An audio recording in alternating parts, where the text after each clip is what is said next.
So the strategy proceeds as expected. Martinez brought in. You will not see LaFay. You will see Pete Rose right there. Well, if there was ever a quiet day in the sports world, it might be today, with the World Series having the day off, right? We got so much else besides. It's never quiet around here in sports. You know that. The World Series people do have the day off. They are all even at a game apiece. Our Tim Carlson was at the first 2 games in Baltimore. He's got the story of how the Orioles even things up. Game 2 of the World Series in Baltimore saw the Orioles even it at 1 game apiece, but the Phils were first on the board. Joe Morgan singled in the 4th, stole 2nd, and later scored the run unearned. An inning later, the Orioles chased starter Charles Hudson. John Lowenstein, with the first of his 3 hits, a shot over the center field wall. Later, with 2 on in that 5th inning, Rick Dempsey doubled in the winning run, going to right field on an 0-2 pitch. After 5, Orioles 3, Phillies 1. Baltimore added another run in the 7th as Cal Ripken got one past Rose. It's now 4-1 as John Shelby scores. Mike Boddicker strikes out Mike Schmidt, winning his first World Series start. The Birds offense finally coming alive. That's why we're here today, because all 25 guys has contributed to our success. Most of all, you know, the bench has been probably the biggest factor about winning. We had guys come off the bench and, you know, win ball game for us. So we go to the vet for Game 3 of this 1983 World Series. It's tied at 1 game apiece. The Orioles now have to face lefty Steve Carlton, while the Phillies have to take on Mike Flanagan. It should be a good pitchers matchup. Tim Carlson, Newswatch 16 Sports at Memorial Stadium in Baltimore. It's time to travel, and whether it's along the Amtrak rails or on Interstate Highway 95, Philadelphia is only a short hop away. So it's on to William Penn's City of Brotherly Love, home of the Phillies, Veterans Stadium, and some of America's most loyal fans.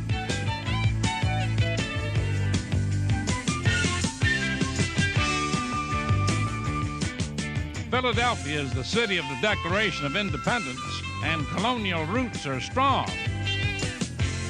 Strong as well are the roots of baseball. 1983 marks the Phillies' 100th year, and the World Series is sure a great way to cap it off.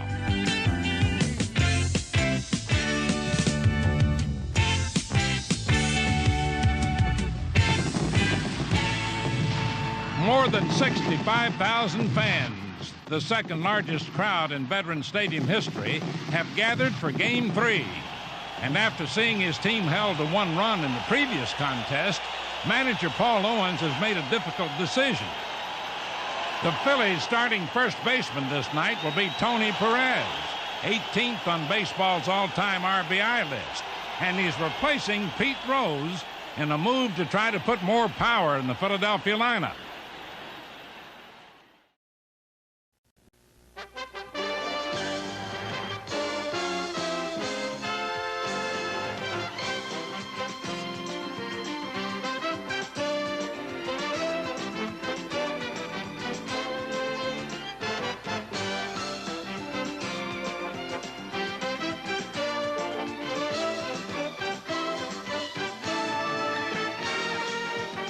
The 1983 World Series is brought to you by Chevrolet, official U.S. cars and trucks of the 14th Olympic Winter Games.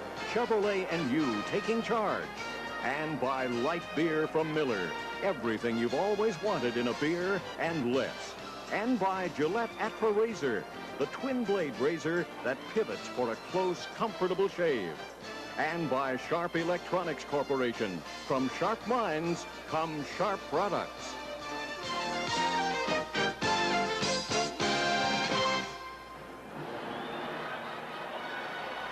And hello again, everyone. I'm Al Michaels. Welcome to Veterans Stadium in Philadelphia, game number 3. Tonight, taking a look at not only one of the all-time great pitchers, but maybe the most enigmatic, mysterious athlete in America today, Steve Carlton. You know, in this day and age of media blitz, not only do we know about the athlete's accomplishments, but you take people like, and these are Carlton's contemporaries, Tom Seaver, for instance, Don Sutton, Jim Palmer. We know about them not only as athletes, but they're also postseason analysts. We see them on television, their pitching products. We seem to know them. Carlton, though, extremely mysterious. What is he like? People think he's dour. You never see him smile, and of course it's well known he doesn't talk to the media. Thus very few people ever hear him speak. But he's really not that way at all. He may not be the most affable man, but those who know him feel that Steve Carlton is the kind of guy who enjoys a good joke, has a decent sense of humor, in fact looks humorously upon all of this Steve Carlton mystique. So he may not tell us how he does it, but he sure does it well. He'll be pitching tonight in game number 3. Meanwhile, let me turn to Earl Weaver right now. And Earl, you look at the scores, 2-1 in game 1, 4-1 in game 2. The low-scoring games, relatively speaking, in the playoffs. What's going on with the hitters in postseason play? Well, it certainly is a pitcher series. And going back, starting with the American League Championship Series and these 2 games in the World Series, the Baltimore Orioles only have a combined team batting average of .218. The Philadelphia Phillies, through the National League playoffs in the first game, the first 2 games of the World Series, only have a .221 team batting average. We saw the big boys, Mike Schmidt and Eddie Murray for the Baltimore Orioles, now have a combined total of 1 hit and 16 at-bats. But I think it's far too early to count those 2 big boys out of a chance to become the most valuable player in this series. And I'd like to go back to the 1977 World Series, the New York Yankees against the Los Angeles Dodgers. Reggie Jackson in that series got 1 hit in his first 2 games, but before it was over, he had a .450 batting average in the series. He had 9 hits and 5 of them were homers, so we can look for anything to happen. You know Eddie Murray pretty well. What's going through a fella's mind right now, like Murray? Well, he's certainly trying too hard. There's no doubt about that. And Eddie hasn't gotten the pitches that he's waited for through the course of the season. They're making good pitches on him, and Eddie is anxious, and Eddie's swinging at some pitches he shouldn't be swinging at. Right now, let's go to the field, meet the players, the introduction from the public address announcer at Veterans Stadium, Dan Baker. It's time to meet the participants in the 1983 World Series. First, the American League champion Baltimore Orioles.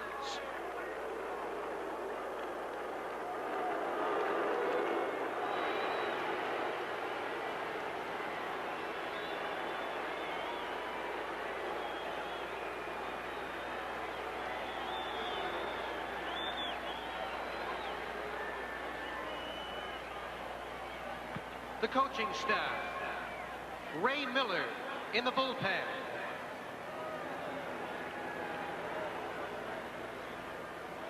Jimmy Williams. Elrod Hendricks in the bullpen.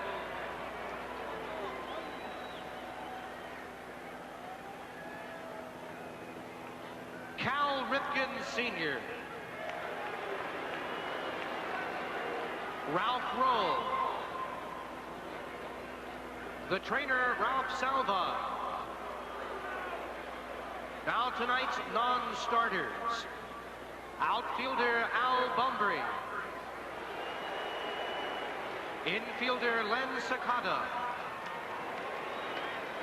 Pitcher Scott McGregor. Catcher Joe Nolan. Pitcher Jim Palmer. Pitcher Tippy Martinez. Outfielder Benny Ayala. Outfielder Jim Dwyer. Outfielder Ken Singleton. Pitcher Dennis Martinez. Pitcher Storm Davis. Outfielder John Lowenstein. Outfielder Tito Landrum. Pitcher Tim Stoddard.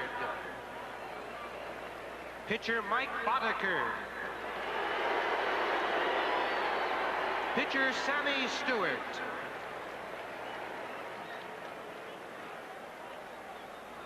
Here is the manager of the Orioles, Joe Altobelli.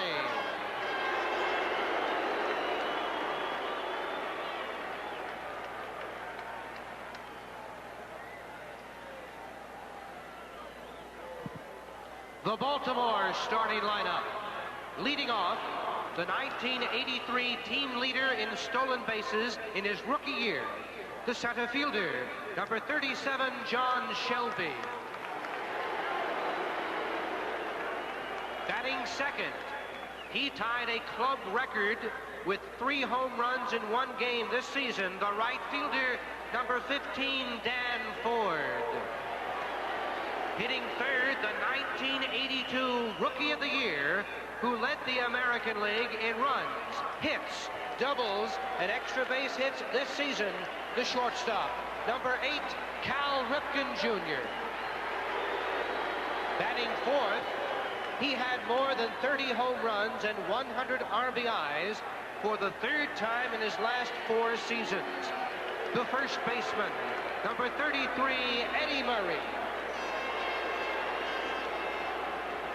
Hitting fifth, he reached base 9 times in 10 plate appearances in the 1983 American League Championship Series.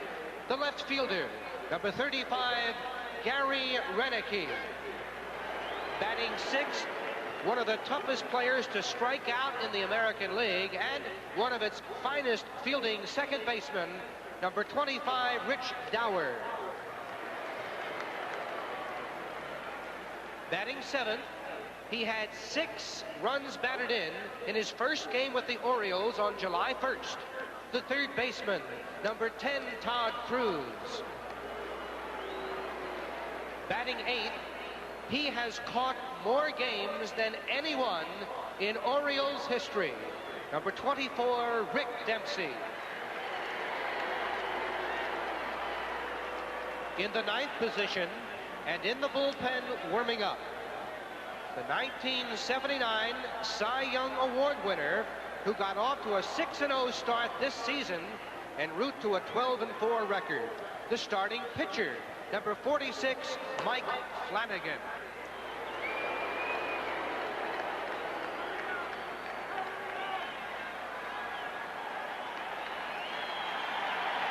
And now, ladies and gentlemen, the 1983 National League champion Philadelphia Phillies.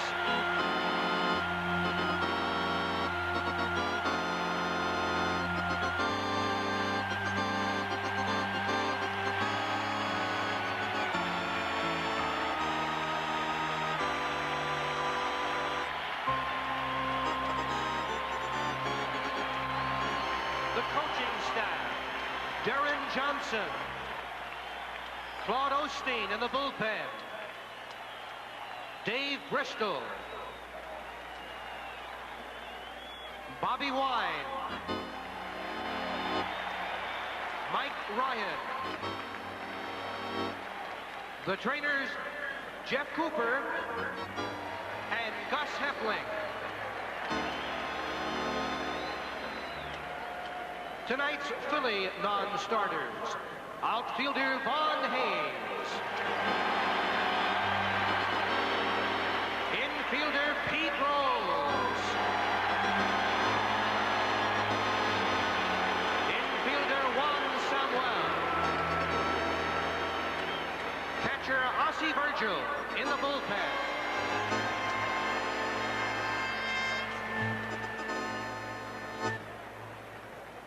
Infielder Kiko Garcia. Pitcher Al Holland. Outfielder Greg Gross. Outfielder Joe LaFay. Outfielder Bob Dernier. Pitcher John Denny. Pitcher Ron Reed. Pitcher Kevin Gross. Pitcher Larry Anderson. Pitcher Willie Hernandez. Pitcher Charles Hudson. And pitcher Marty Maestro.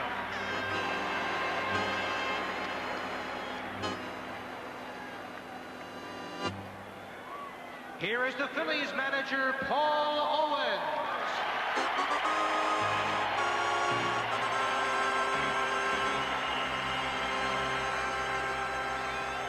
Now the Phillies starting lineup. Leading off, twice the National League's most valuable player, appearing in his 4th World Series, the second baseman, number 8, Joe Morgan. Batting second, he hit .308 in the National League Championship Series with a home run in the clinching game. The right fielder, number 28, Sixto Lezcano. Hitting third, he led the majors in home runs again this year. He hit 40 and batted .467 in the National League Championship Series. The third baseman, number 20, Mike Schmidt. Hitting fourth, the MVP of this year's National League Championship Series with records in home runs and RBIs. The left fielder, number 34, Gary Matthews.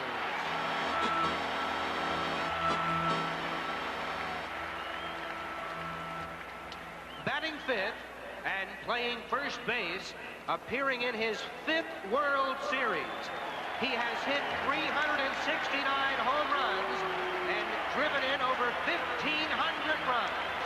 Number 24, Tony Perez. Batting sixth, an 8-time Gold Glove winner, and his home run won Game 1 of the 1983 World Series. The center fielder, number 31, Gary Maddox.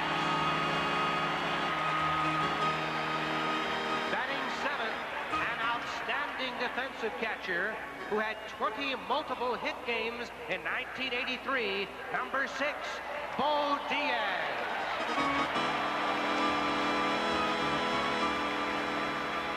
Batting eighth, he led the Phillies in games played and has more than 1,000 major league hits. The shortstop, number 11, Ivan De Jesus.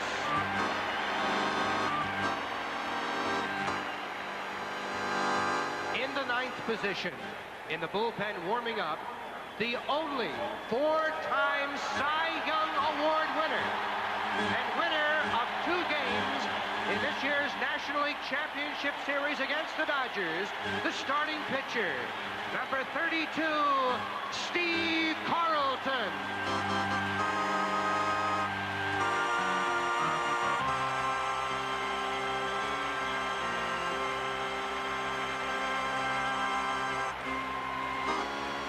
Ladies and gentlemen, we direct your attention to the home plate area. Tonight, as we honor America, here to sing our national anthem, a native Philadelphian known for his movies and records. Now starring on ABC TV's T.J. Hooker, Mr. James Darren.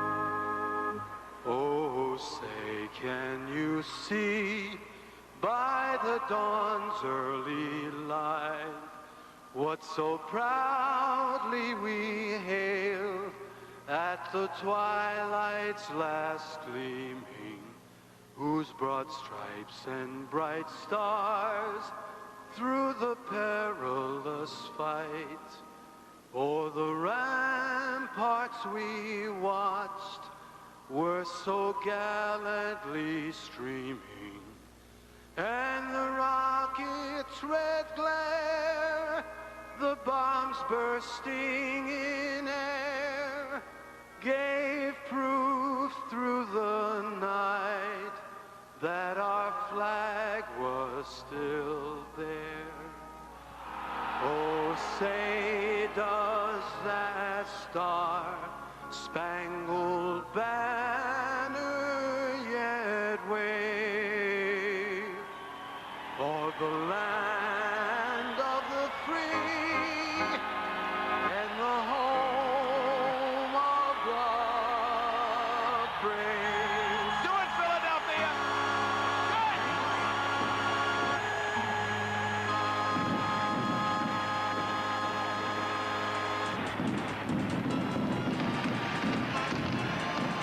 James Darren. Our national anthem. with the fireworks high above Veterans Stadium in Philadelphia on a perfect night with a temperature near 60 degrees. And we'll get it started. Game 3 of the World Series coming right up.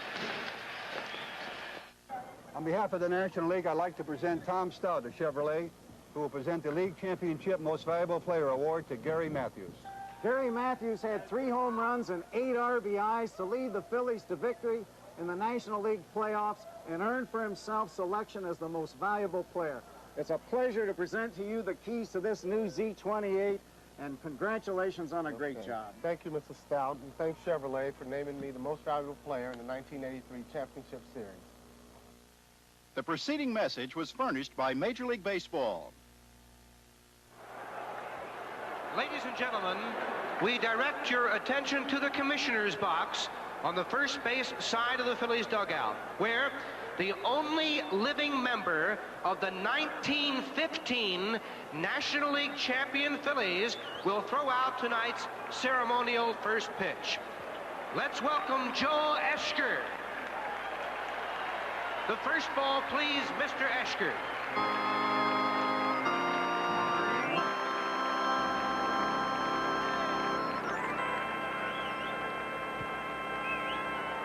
And now the Philadelphia Phillies take the field for Game 3.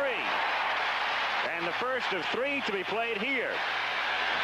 And obviously the first noticeable difference from the grass and dirt at Baltimore to the AstroTurf in Philadelphia with Tony Perez. The big story with Rose on the bench. Perez gets the start at first base. It'll be Joe Morgan at second, who hit a home run in Game 1. The shortstop is Ivan De Jesus. And the third baseman, as usual, is Mike Schmidt. Now, Schmidt is 0 for 8 in the World Series thus far, and Howard talked to Schmidt about how he's been swinging the bat so far. Howard, I'm swinging the bat good. I mean, I can feel when I'm hitting, when I'm not doing things right, when I'm jumping at the ball, or I'm pulling my hands forward, or I'm taking a lot of pitches, and I'm under aggressive or over aggressive. I don't feel anything right now as a hitter that I'm not doing. You know, that I want to be doing. The only thing I might be doing against Boddicker a little bit was trying to hit the ball a little too far and trying to lift it a couple times. My timing is perfect. I got a couple of strikeouts. I don't know what to tell you. I'm going to hit.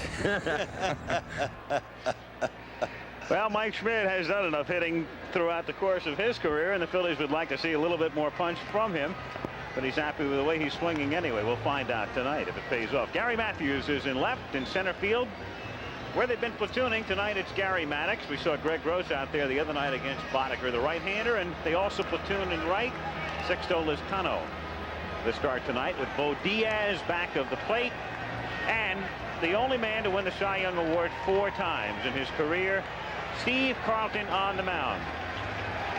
A losing record, but as you can see, a very good walk-to-strikeout ratio. And he'll start things by facing the switch-hitting center fielder, John Shelby, who platoons with Al Bunbury. The first pitch of the game is fouled away. Shelby 1 for 3 in the World Series thus far. Came in the second game as a pinch hitter and remained in the game. Fouls this one away, so he goes up there swinging at Carlton's first 2 pitches. It's interesting in the sense so much has been said about Carlton's slider and how it drops out of the strike zone. A lot of times they'll go up there taking, but not Shelby, and down he goes. He took the wrong pitch. Well, we saw some power pitching right there. It doesn't look like Steve Carlton's going to worry about location with a lot of these hitters. He just came out firing. He threw 3 straight fastballs. Shelby didn't catch up with the first 2 and took the third one. So 1 out in the first inning, and it brings up Dan Ford.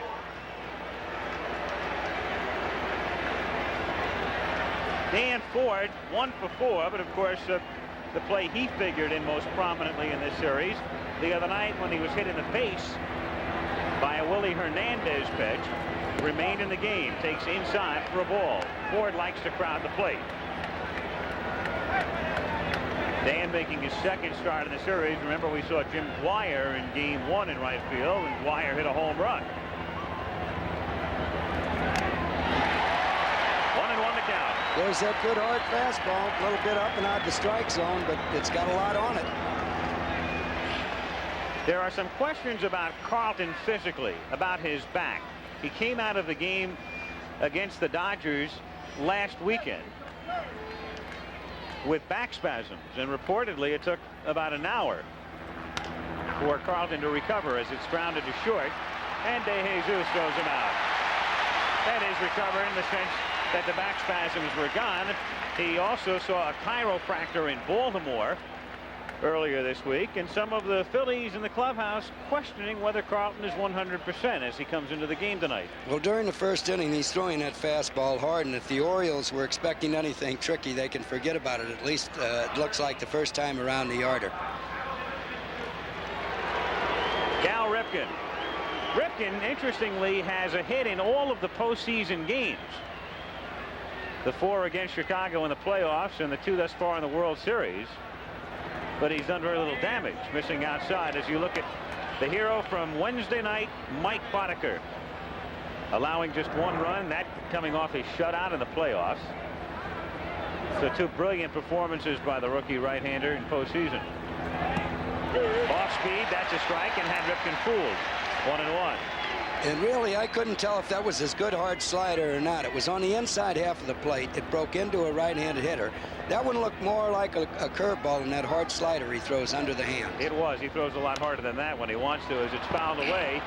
Off to the right and out of play, and the count 1 ball and 2 strikes. Now is when Carlton likes to use that good hard slider. Down around the right-handed hitter's ankles. And off times that pitch will wind up out of the strike zone. So if you can, you try to lay off. Easier said than done. Ripken ripping it foul. Got it up just a little bit. However, Cal was way ahead of it. 1-2 to Ripken. Got him swinging on a pitch that broke out of the strike zone, and he couldn't hold up in time. No evidence of any back problem, at least in the first inning, as we go out another look at Ripken swinging at a prototypical Steve Carlton pitch. Low and inside. That one was even in the dirt. That's the one we talked about, and that's the one they're going to have to lay off of if they're going to hit Steve Carlton. After a half, Baltimore nothing, and the Phillies coming up. Baltimore defensively, the Orioles taking the field with Eddie Murray at first base. And Rich Dower again at second base, the everyday second baseman. Cal Ripken played every inning of every game this season. He's the shortstop. And the third baseman is Todd Cruz, who was acquired from the Mariners in mid-year. In the outfield, where they platoon, Gary Renicky gets the start in left field. He gets his first start with Lowenstein having played games 1 and 2, and then with Bunbury the starter in 1 and 2 at Shelby tonight in center. And Danny Ford in right. Rick Dempsey has caught all 3 games. And on the mound is Mike Flanagan. This is the first time in the history of the World Series that 2 former Cy Young Award winners have opposed each other. Carlton has won 4. Flanagan won the award in 1979. The big story about Flanagan, of course, this year, the fact that he missed about 2.5 months with severely strained ligaments in his left knee, and in fact pitches with a brace, an aluminum brace that's been rigged up. And Earl weighed in the clubhouse before the game, and it's about 2.5 pounds. It's an ugly looking contraption. Well, there's no question it's going to affect his fielding agility. We should find out early on about Mike. He starts Morgan with a fastball for a strike, 0-1. Altobelli had a major decision whether or not to start Storm Davis tonight or this man. He went with the veteran. Outside, he will be going with Davis tomorrow. And that's a switch hour, in as much as initially he indicated he might go with a 3-man rotation. Morgan shatters his bat and bounces it down to second, and Dower throws him out. So one second baseman takes care of the other, and with 1 down, it'll bring up Sixto Lizcano. It's interesting that the Orioles initially were going to go with a 3-man rotation and the Phillies 4. And in fact, the exact reverse will take place because the Phillies are going to bring Denny back tomorrow instead of the originally scheduled Bystrom. That's an interesting twist. In the meantime, the Phillies are at home, and the fences loom awfully close, and it is artificial turf. So the advantages would seem to be lodged in critical senses as you look at strike 1 with the Phils. At the same time, as Reggie pointed out, Well, Schmidt hasn't begun yet, neither has Murray. Well, it's definitely a hitter's park, Howard, and if there's runs going to be scored in the series, they should be scored here. 1 ball, 1 strike. As you look around, interestingly, the dimensions are relatively standard here. It's a chopper foul. It's not a case of a Fenway Park or a Wrigley with the wind blowing out. It's 330 down the lines, 371 to the alleys, which is a little shorter than normal, 408 to center. But the ball, since day one in this park, has just flown out of here. It jumps out of here because wind is not a factor. That ball will be out of play. And so it remains 1 ball and 2 strikes. I've never heard any hitter complain about Veterans Stadium. No. Love the background, love the atmosphere, the way the ball carries out of here. That's grounded to short. And Ripken over to Murray. 2 down. What it means, if you look ahead, it means that if you go to a 7th game on Wednesday, assuming there are no rainouts, as Mike Schmidt comes up, you'd have John Denny on the mound for Philadelphia, and you'd have Flanagan on the mound for Baltimore if they stay in this rotation. If he stays in this rotation. And the 1-1 pitch is a breaking ball hit high in the air. Shelby makes the catch, and the side is retired. So he took enough off of it that Schmidt was out in front. He skies to center, and we've played 1 in Philly. Baltimore nothing, the Phillies nothing. Eddie Murray will lead off in the 2nd inning. Reggie, you know what this is like. As we get a comment from Reggie Jackson, what's he thinking coming up here? Well, I talked to Eddie Murray before the ball game, Al, and he, for the first time in the series, I think seemed to be a lot more relaxed and kind of jovial, having a good time and joking around. Eddie does believe that he has to go about things the way that he goes about them and not change and try to be someone else. He's a laid-back guy. He's a shy guy. I know for me in the World Series that I've been in, as you did say and Earl pointed out, I was 1 for 6 one time. I remember in the playoffs against Milwaukee, I was 2 for 11. All of a sudden, I was 3 for 4 the last game, which made me 4 for 14 or 5 for 14, and I wound up being a hero. So you can't count these big guys out. And Murray lines it just foul outside third. If a big guy like this, a cleanup hitter, doesn't bring the paycheck home, it's like the breadwinner not bringing the paycheck home on Friday night. No home runs and no RBIs. Well, Murray could be very hopeful that this will be the exact opposite of the '79 series. People remember Eddie had a terrible series, but what they forget is that he did hit in the first 2 games. So maybe he'll reverse it. He hopes so anyway. 2-1 the count. Nothing wrong with that man. I was with him before the game. I've never seen a greater baseball player anytime, anywhere. Paul Anka may have written the song for him, but Sinatra had the voice, so he sang it. Well, there were 56 straight games he didn't go into a slump. We know that for sure. Ran it in on his hands. The good slider, and the count is 2 balls and 2 strikes. Murray, switch hitter. Eddie hit .306 during the regular season. 33 homers. He's been remarkably consistent in home runs and runs batted in through the years. But down he goes here. Carlton just took enough off of it, and Murray strikes out. So Steve Carlton has started by striking out 3 of the first 4. Same pitch, slider down in, a little bit under the hands. He's got 3 out of 4 up to this point, and I don't know if you can lay off of that pitch or not. Well, I'll tell you this, Carlton is a phenomenon. The older he got, the more batters he struck out. Totally against the trend. For instance, this season he struck out 275. In the early years, he struck out an average of 6+ per game. As you look at another called strike, in the later years, more than 8+ per game. Simply, as I said, a pitching phenomenon. And of course, the all-time strikeout leader, passing Walter Johnson this year. There it is again. We can keep saying slider, and what he does, and you can see it on television. I think you have enough depth perception to know that he varies the speed on it. He definitely did. That one was a lot slower, and the reason we have to keep saying slider is he's going to keep throwing it all night if he has success with it. Well, you get the idea. Pitch in the dirt, and the count 1-2. You know, it's the same type of thing that Ron Guidry can do to you now. Ron Guidry learned his slider from Sparky Lyle. He's got that good hard fastball you have to worry about, and then throws that slider different speeds under your hands. You must not chase this man. That's been the hitting problem of Cal Ripken Jr. in this series. Over-eager, chasing pitches. That's grounded to the left side. Ivan de Jesus is there. He has a strong arm and exhibits it. And there are 2 away here in the second inning. So if Carlton was bothered by those back spasms last Saturday night, he certainly shows no evidence thus far this evening. And there is John Lowenstein, of course, the hero and one of the heroes in game 2, the offensive star certainly. But in the platoon situation, well, it was Maddox who had the game-winning hit on Tuesday, and he was on the bench on Wednesday. That's grounded to short off the bat of Dower, and Steve Carlton has started by retiring the first 6. 3 on grounders to short, and he has struck out the other 3. And so the Phillies will come up in the bottom of the second. There's no score at Veterans Stadium. Well, the Goodyear blimp had an easy ride up from Baltimore. It's only 96 miles. It took 4 hours, and that's the site that Don McDuff and Charlie Mitchell are getting for us tonight as you look down into Veterans Stadium, a ballpark that opened in 1971, a multi-purpose stadium, and also serving as the home of the Philadelphia Eagles and the USFL Philadelphia Stars. And for the last few years, they've been playing the Army-Navy game here as Gary Matthews fouls it away. Though this year, the Army-Navy game will be played at the Rose Bowl in Pasadena.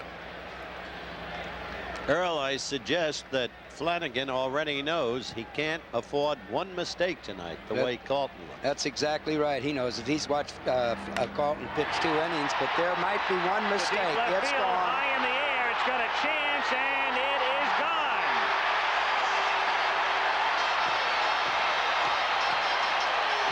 There's one mistake. I hope he can't afford to make another one now.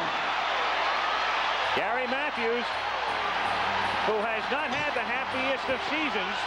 He, too, for a while was out of the lineup and was being platooned, but you'd never know it if you'd only watched the Phillies in postseason play. Hero of the playoffs, home run tonight. Here's the pitch. Looked like a fastball above the belt that Matthews was ready for. He got the bat out in front, and he hit it a very long way. This is a swing with which we're becoming very familiar. The way he gets rid of that bat in a hurry. Remember in the playoffs last week, he clipped Yeager after he did a home run. Tony Perez takes outside. 1-0. Tony was as embarrassed as Rose about being named to play tonight. He knows full well that it was Pete Rose who talked Bill Giles into getting him, Tony, with the Phillies. And that's hit sharply into center field for a base hit. So Perez is aboard. Everything obviously, Howard, magnified because it's the World Series, but here in Philadelphia, you'll recall in mid-season, Perez was actually starting in place of Rose when Corrales was the manager for a while. That is absolutely true. And as I noted in the pregame show, Tony has had uncommon success during his American League tenure against Mike Flanagan.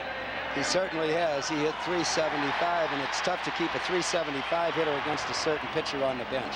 Good breaking ball to Gary Maddox, and the count is 0-1. Then you would have done what Owens did. I would have.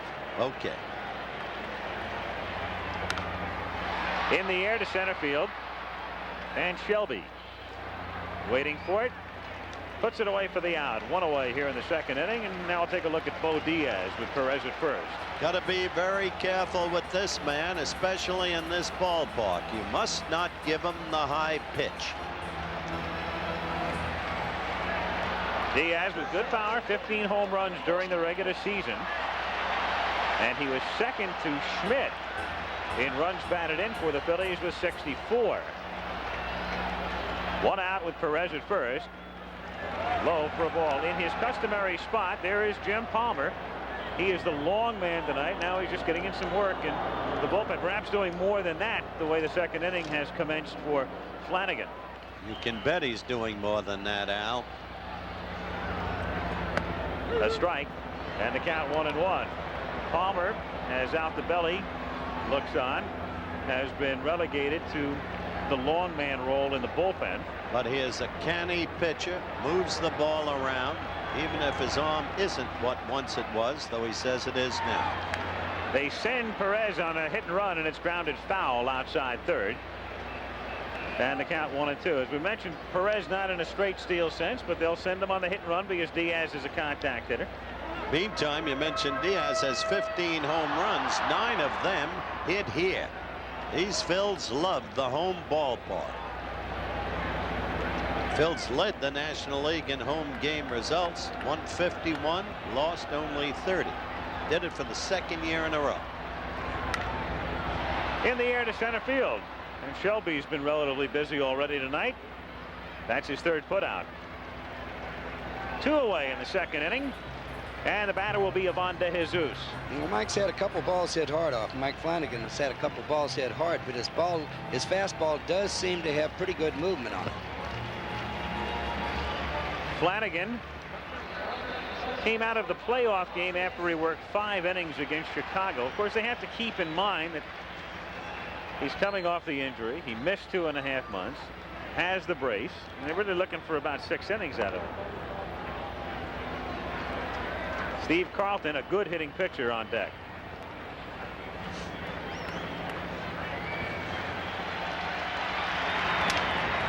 In the air to shallow right field and dropping in a hurry for a base hit. Perez will go to third as the throw comes in, and he is safe because the ball gets away from Cruz and then down to second, and safe there goes De Jesus. I'll tell you, that was a great throw from right field. They had him, but the ball did get away as Al described it. Otherwise, they probably do get him. The third base umpire getting in position, and you'll see it on the replay. Dutch Rennert looked like he's about ready to call him out. The ball wasn't hit hard. It's hit easy to right field. That's what made Perez decide to go to third in the first place. It bounced high. Dan Ford made a good jump, got himself balanced, and made a good throw at third base. Here comes Tony coming into third base, and he's out by a good 4 or 5 steps. However, Cruz was not able to hang on to the ball as he reached out, tagged him on the left knee. That's an excellent shot. And you can see Rennert, he was about ready to come up with a thumb and then waited, and the ball was jarred loose. So runners at second and third, and Carlton takes outside. And this is a big hitting pitcher. Lefty or righty, Steve Carlton can hit. Well, Flanagan has an outstanding sidearm curveball. The first 2 pitches were fastballs, but here's a situation where the game could be broken right open. I would think he'd go to his best pitch here. Carlton, no slouch, 204 career average, good for a pitcher, and 11 lifetime home runs. Grounds it foul. That last statistic is the one I had in mind. 11 lifetime home runs. And Howard, I think that Mike Flanagan will be throwing that sidearm curveball right here on this pitch. 1 ball, 2 strikes, and comes inside. Little slow breaking ball. Yep. And Carlton hits a ground ball down to Eddie Murray. So Flanagan is able to escape further damage. By the way, they've given Cruz an error on the play at third, and that's the totals in the second inning. A run, 3 hits, 1 error, 2 men left on. So on a home run by Gary Matthews, the Phillies lead the Orioles 1-0, end of 2 in game 3. When the game gets underway, neither team is able to get on the scoreboard through the first inning and a half. Thus, with the slate clean in the bottom of the second, Gary Matthews, batting .400 in postseason, steps in against Oriole Mike Flanagan.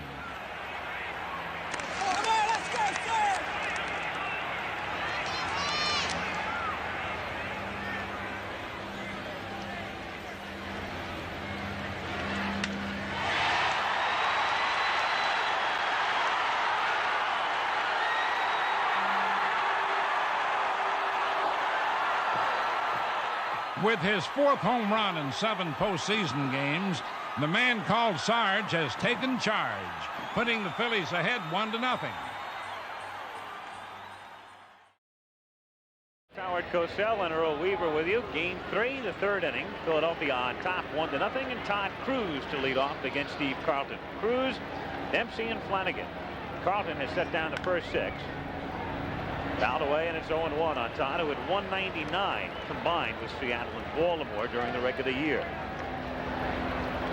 Carlton has struck out 3 to this point, and he's 1 strike away from making it 4. He's ahead 0-2. So the first time through the lineup in particular, Carlton looking extremely sharp as each of the Orioles take their first look at a legend. They know what's coming, but there's not a whole lot, obviously, you can do with it. Well, they really don't, because Carlton throws the ball so hard, Al, that you have to have that fastball in the back of your mind. And the count 2-2. There were 2 of them on the outside half of the plate. He tried to make perfect pitches with them. but now he'll probably come back with that slider. He does, but misses inside. The point is that even if you look for that slider, I mean, the scouting report is very simple. Try to lay off that pitch. It's been the scouting report on Carlton for 10 years. Some good it's done. This one's in the dirt. So Steve looked like he had some trouble. He might have slipped or caught his spikes on the slope of the mound as he throws one in the dirt. You can see Carlton is pawing at the dirt. And that's the first walk issued by Carlton. Low and in the dirt. He did slip just a little bit, as we can see right there. The ball might have hit Cruz in the leg. I can't tell right there if it hit Cruz or if it went back and hit the catcher, but he get first base either way. Well, for the moment, it's been ruled a walk, and up comes Dempsey. 231 during the regular season. His average, a strike, 0-1. I want to say something about that 231. Rick Dempsey, during the course of a ball game, is one fella who will adjust. If he feels he can't hit that slider, he might walk right up to the front of the box. He might just keep going to him and try to get it before it breaks. Grounded to the hole. Nice stop by De Jesus to Morgan. He can still turn it, and he does.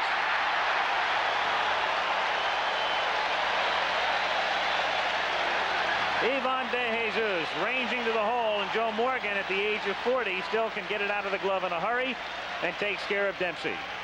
Time to play perfectly. Dempsey hit this ball hard to the left of De Jesus. He came up with it, a good throw to second base, and Joe can still get rid of it. And Rick isn't the fastest in the world getting to first, but you made the critical comment about Dempsey. He adjusts. Flanagan is the batter. 0-1. Play by Ivan, evidence of why Pete Rose has called him the most valuable Philly this year. And there is Pete in what used to be a very uncustomary spot, the dugout, but not so this season. Certainly so, surprisingly, tonight. 1 ball, 2 strikes on this mismatch. And where did that one miss? Carlton ready to move to the dugout.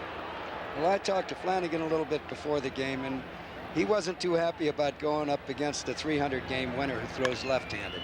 Took a decent swing there. Relatively good cut. 2-2 the count.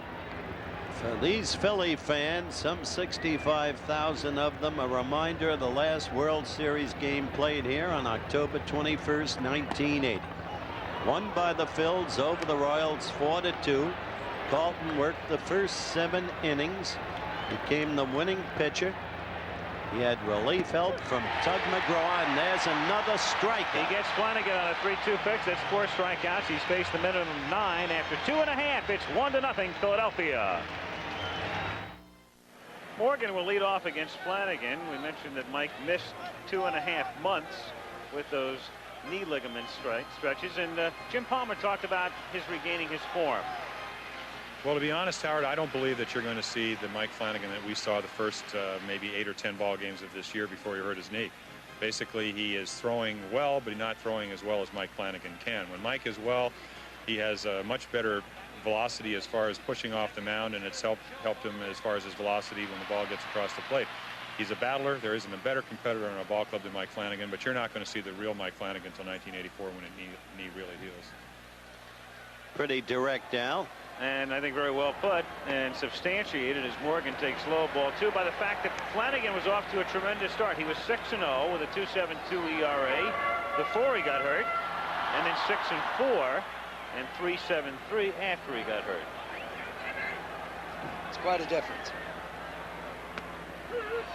2-1 the count. Charles Hudson, the rookie who will get another start on Sunday. He'll pitch game 5. Pitched very well through 4 the other night, and then came unraveled in the 5th inning. Morgan hits it high in the air and deep to right field. He may have his second home run of the series. He does.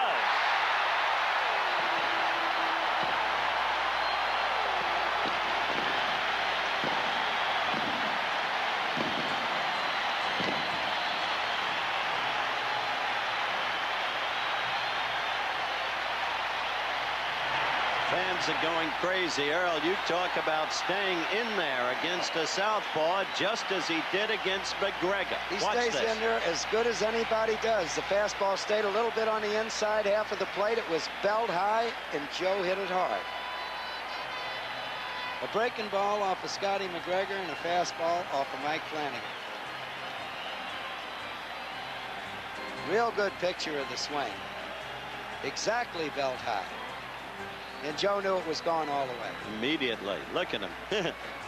If anything, I tell you, it's going to make it, if he is thinking about retiring, and he is, it's going to be a little more difficult to think about retiring right now after his September and the way he's played.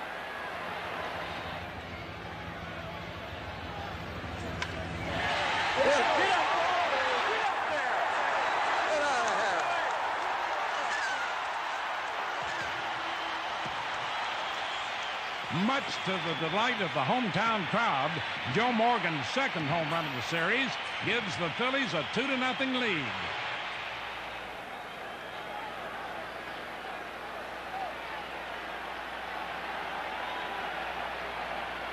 Lescano takes up and away in the count, 1 ball and no strikes. You know, only one of Morgan's 16 home runs in '83 was against a lefty. Here in the World Series, he's already hit 2 against southpaws. 2-0. There's Palmer again. Jim was up in the preceding inning. Earl, what about Palmer in terms of getting ready? He's not used to the relief role. Well, he warmed up a little bit earlier in the game, and that certainly is going to help. You're right, Al. He's not used to it. 2-1. What about when Jim warms up for a start? Does he take a long time to get ready? He takes almost 20 minutes, and sometimes he'll throw 140 pitches before he walks in from the mound.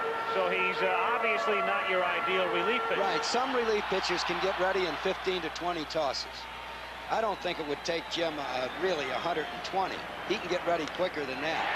In the air to right field and deep but playable as Ford drifts on it and makes the catch. Al Holland looks like he takes about 2 pitches before he's ready. There's Joe Morgan. There's the teacher, Tom Lasorda, now a sports writer. Got Joe a little bit angry yesterday in the clubhouse when Tommy, ever faithful to the job, questioned Joe about the bunt play when Joe failed to cover first on the Todd Cruz bunt. And Morgan patiently explained to him that the batter didn't show him bunt, but Tommy wouldn't accept it. Well, Pete Rose was at first base on that play, and he was charging. Exactly. If he wasn't charging, he'd have been back to take the throw himself. So one was thinking bunt, one wasn't.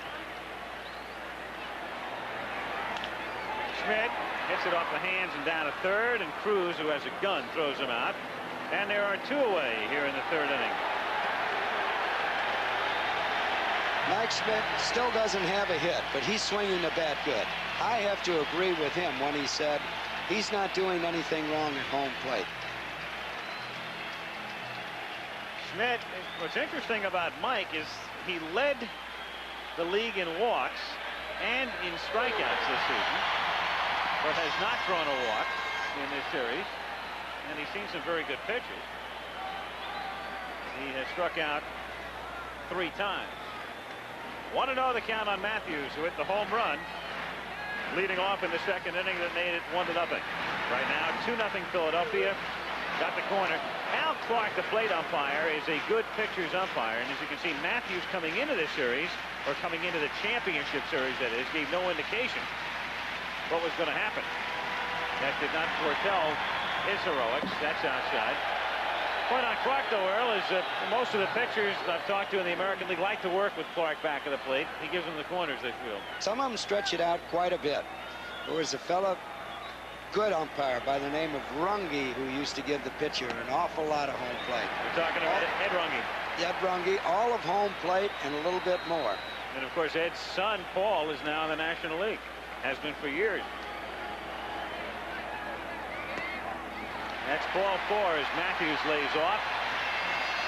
First walk given up by Flanagan. The reminder coming up tomorrow. Howard's favorite wingback, Irving Fryer, will be leading Nebraska along with Turner Gill and Mike Rozier. They're number 1, taking on Missouri. That immediately follows the World Series Game 4 tomorrow. Nebraska, #1 in the country. Tony Perez is the batter. Singled in the second inning. Strike, 0-1. Matthews at first base. That's the first walk the Phillies have drawn in the series thus far. As Perez hits one toward the gap in left center, but Renicky moves over and one-hands it to retire the side. The Phillies in the third. The homer by Morgan. Leave one after 3. Philadelphia 2, Baltimore 0.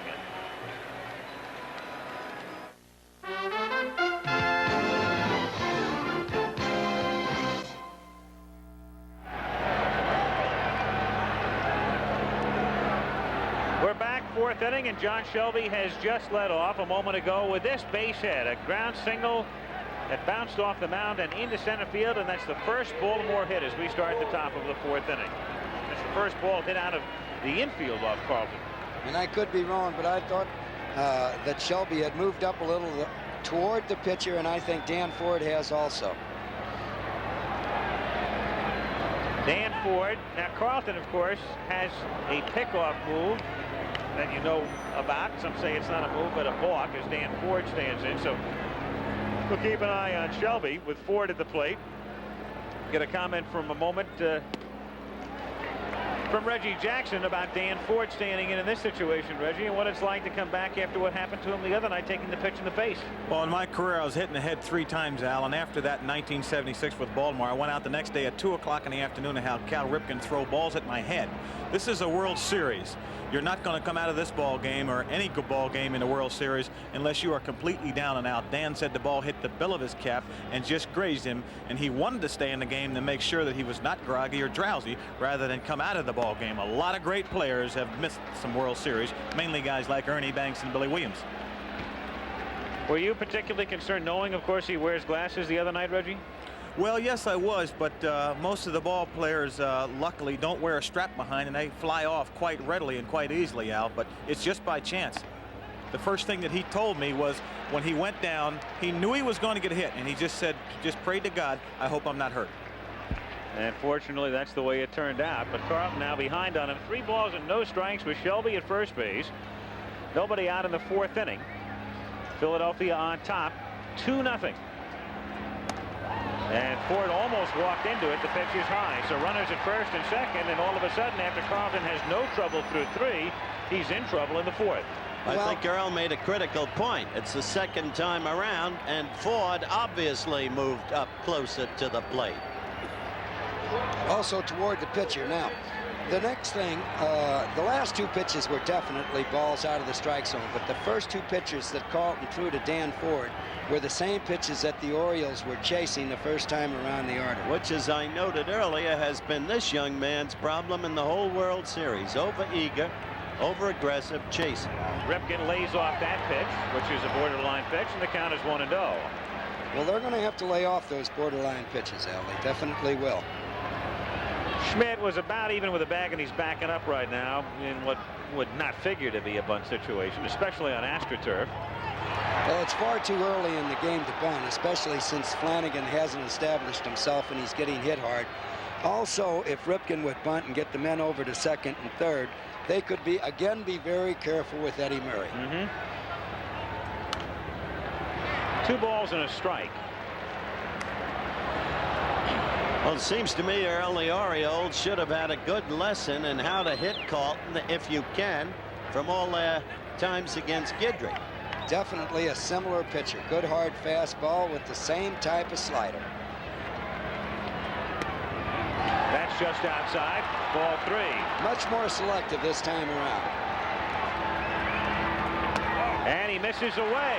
So Steve Carlton, who did not allow a ball out of the infield through the first 3, has loaded the bases with nobody out in the 4th inning, and Eddie Murray is the batter. Well, there was a 2-0 count there on Cal Ripken Jr. One of the things a manager likes to see is Carlton reared back through that fastball. Ripken didn't get around. He fouled it off. But then Carlton came back again. The 3rd ball and the 4th ball were not close to the plate. Marty Bystrom, who was originally scheduled to pitch tomorrow, is the long man tonight. Here comes Eddie Murray. Clutch situation again. Carlton in trouble. Eddie must be ready for the first pitch. Steve may lay it in there. Infield double play depth, and he was ready, and he pops it up to the right side. If it stays fair, the infield fly rule is in effect, and Morgan makes it official. So Eddie Murray, who came up with the bases loaded the other night in the 5th inning and flied out, and with 2 men on in the 7th and grounded out, has just left 3 more, and derisively the chant goes up, Eddie, Eddie, and he's angry. And that's not going to help him. He is very frustrated, and he's fighting himself. And the history of Steve Carlton shows when he's in a situation like this, this is when you have to get him. Now, Renicky has been a great hitter against lefties. Inside for a ball in the count, 1-0. So the bases are loaded with Shelby, good speed at third, Ford adequate at second, Ripken, good base runner at first, and it's fouled at the plate. That's the slider again. Eddie was so frustrated because he thought he had a pitch. He did have a pitch that he thought he should have hit. It's not going to help him. Won't help him at all, Howard.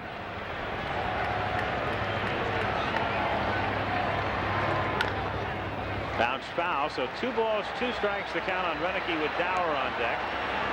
Those folks down the third baseline, if you watch the playoffs, one of those guys took home about 8 balls one day. Pitch was sinking. Renicky hit Carlton's pitch, not Renicky's pitch. And a half swing, and they don't get the call on a pitch that was also very close to being a strike anyway. Could have been a called strike. First base umpire Frank Pulley saying no. I don't know about this call. Oh. Don't know about that at all. 3-2 is grounded toward the hole. Schmidt is there. He goes to Morgan, 1 back to first, and Perez stays on the bag. Double play.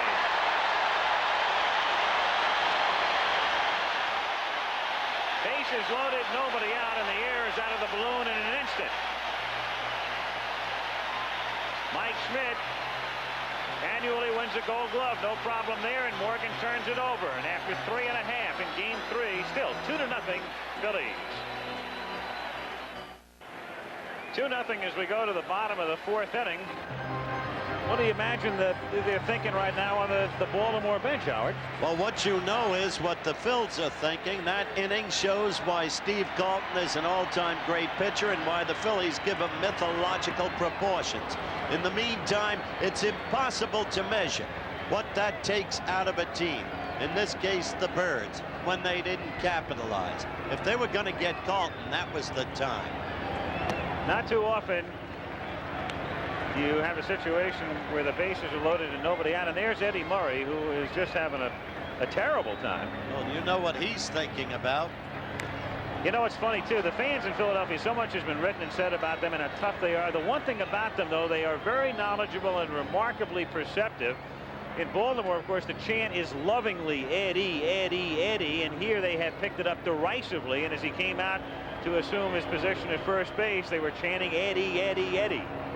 As Maddox chases a breaking ball in the dirt, Dempsey will have to throw to first to record the out. It does. I do not mean to indicate that Baltimore will quit, but it's got to live with them. And Murray knows that he has left 9 men on base in this, the 3rd game, and we're only in the bottom of the 4th. It can't help, Howard, when you got 2 men on base, 3rd man walks, and you got your 4-5 hitter coming up, and you come back to the dugout dry. Empty. It's like being on the 1-yard line with 4 shots. Diaz grounds it foul outside third, and the count is 0-1. Give it to this Philadelphia team. They know how to win. Out in front, 1-2. I read a write-up, Al, by a scribe in which he depicted these teams as basically ordinary teams, pointing out each lineup had gaping holes. And that argument can be validly made. I have no quarrel with it. But these are the best there are at what they do, and they've proved it over 162 games. So they've done something right. There's 2 pretty good ball clubs out on that field, Howard. No question. Good players in each position. Yes, there's some weak spots. There always has been. But these are 2 good ball clubs. And they played good baseball. It's like you said in the 2nd game. That's hit to left field toward the corner and will drop in for a base hit. Diaz will take the turn. He's going to go to second, and he's also going to be out from here to Camden as Dower holds onto it. That's a good line. Well, they know that Gary Reineke could throw. They were gambling, but there's just to point out something that we were talking about. That's a real good ball player out in left field. We'll get to see Gary. He made the decision a little bit late as to not to go after that ball. He's going to keep him on first base with one out, or at least he thought he was. He wasn't sure he was going to get on out there, but there's a perfect throw. Beautiful throw. No question on the call, no question. De Jesus hits it softly down toward Dower, and that's what sometimes happens on the AstroTurf. The Orioles, of course, play on grass and dirt. They do have AstroTurf fields, obviously, in the American League, so they're somewhat used to it, but there's nothing you can do about that. When it hits the seam where the dirt meets the turf, not much chance for you. You can definitely see this third hop take a bad hop and come right at Dower. Right on the corner, right on the seam. He thought he was going to get it waist high, and it bounced toward his right ankle. You know, the interesting thing about the Birds this year is they've won 16 and lost only 8 on artificial turf. They didn't used to be that effective. No, it wasn't. 2 out, and Carlton, the batter, that scored an error on Dower. 1-0 the count.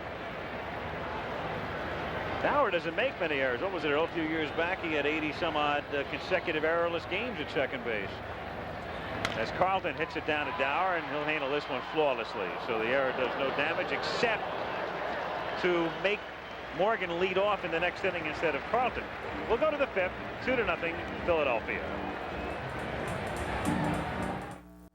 We're going to the 5th inning. Al Michaels, Howard Cosell, Earl Weaver. Game 3 of the World Series. Philadelphia 2, Baltimore nothing, and Rich Dower to lead things off for the Orioles. Takes a strike.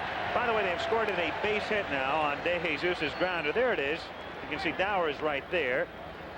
Then he's off balance, and it scored a single. Strike. Do you agree with that, Coach? Yes, I do. I thought it was a proper call. I'd have called it a hit. Just want to make sure, because I know the first time you don't agree, you're going to want to know who the scorers are. Just watch Carlton. 1-2 the count. Works so quickly, so purposefully. He's allowed 1 hit thus far. And Dower grounds it to third, and Schmidt has to stay with it as it skips through the dirt and makes the play. That's a nice play by Schmidt. A much tougher play than it looks as the ball comes through that dirt. That was a Gold Glove play. He proved there the agility. The ball just hugged the ground on him. It looked like it was going to take a nice big hop about letter high and stayed right down. He was far enough away from that ball so he had time to react. Yeah, right? but it took instant reaction to do it. And that's why he's got a Gold Glove. What a throw, too. Cruz, the batter, takes outside. 1 ball, no strikes. Cruz grounds it on a hop, and there's Schmidt again. Why does he want a Gold Glove? Well, you just saw half the reason right there. I thought he was supposed to be an offensive player in this. He's certainly not one-dimensional, and up till a couple of years ago, he had very good speed as well. He's a truly great baseball player. What reactions? Up comes the ball, up goes the glove, and an outstanding arm.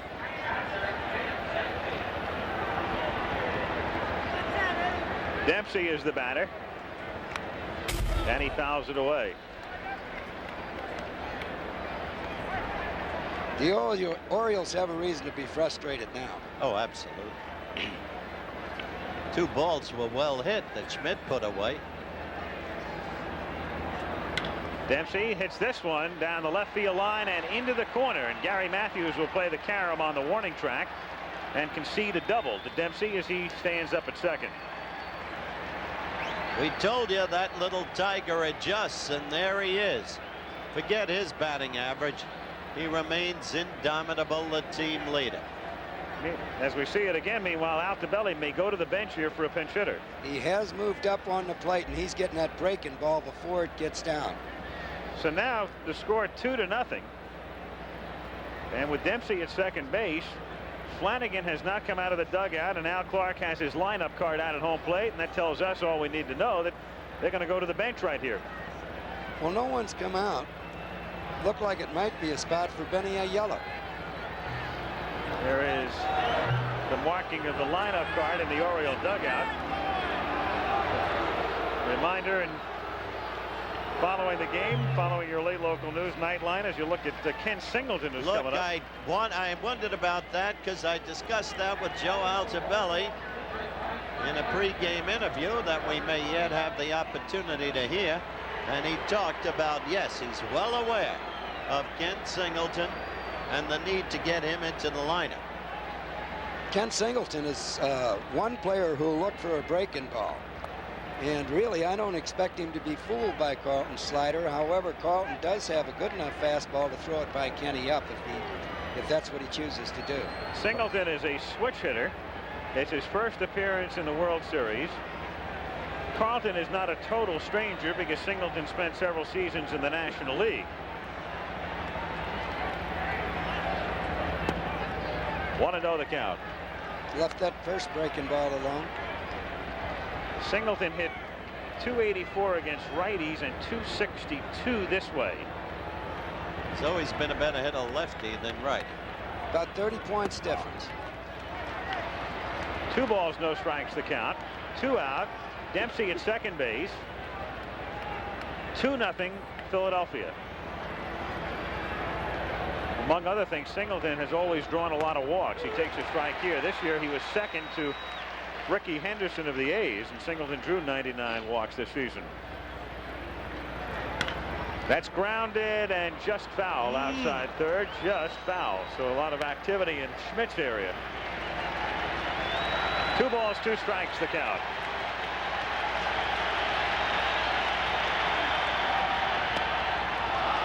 Three and 2 now. On deck is John Shelby, who's also a switch hitter. There he is. Shelby was the man who got the first hit off Carlton in the 4th inning, a ground single into center.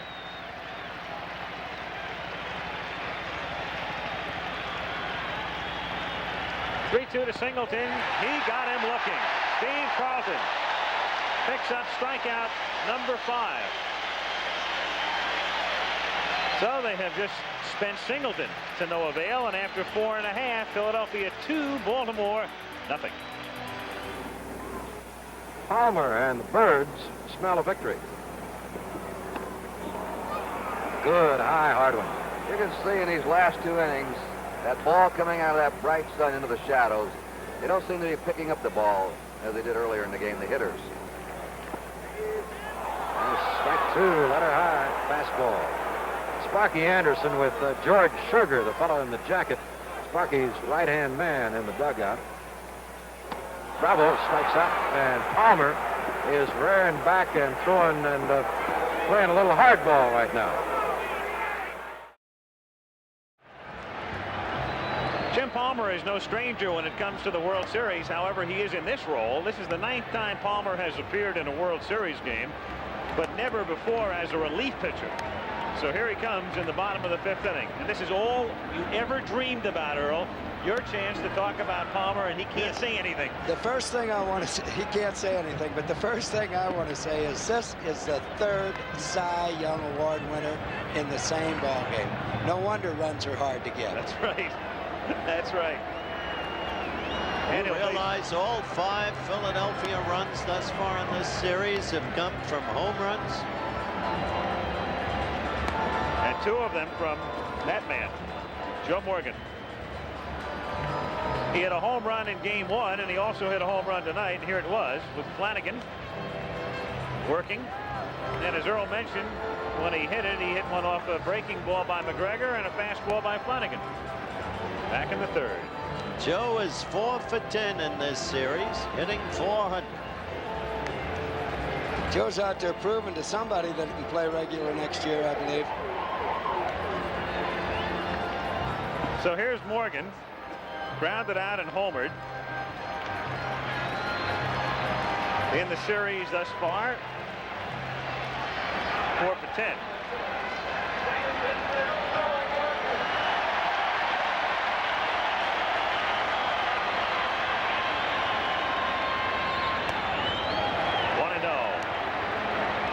Greatest hitter in the history of the game. Vernon Gomez. What a marvelous guy. What a sense of humor. Looks great. What a pitcher. Had a triple bypass, and when he woke up, the doctor said we had to give you a triple bypass. He said that's the only triple I ever hit in my life. That's a strike, and the count 2 balls and 1 strike as one future Hall of Famer faces another. Palmer against Morgan in the 5th inning.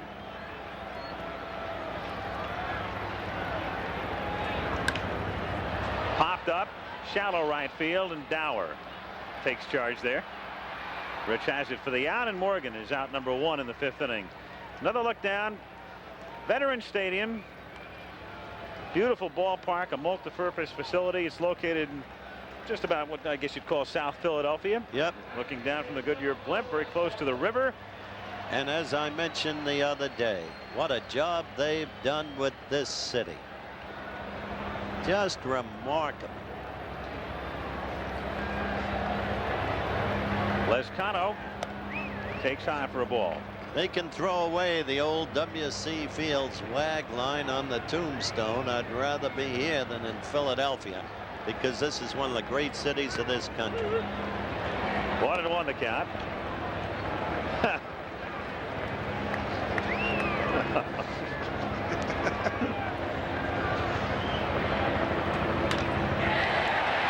Center and a base hit, and Shelby will cut it off. He'll cut it off deep, and Lescano for a moment thought about going to second as the throw comes back in. And I guess that's inexperience playing on AstroTurf, the way Shelby played that one. Yes, it is. But one thing Shelby can do, he can play a ball that way because he has a powerful arm, as we saw, even though the throw is a little bit off the money. High fastball outside half. Shelby had this ball if he'd have on one hop. If he'd have charged and he backed up and got it, but that's a strong throw. It's off the base, but that's a powerful arm. Tell you this, Palmer now has Schmidt and Matthews. He's got to hang tough.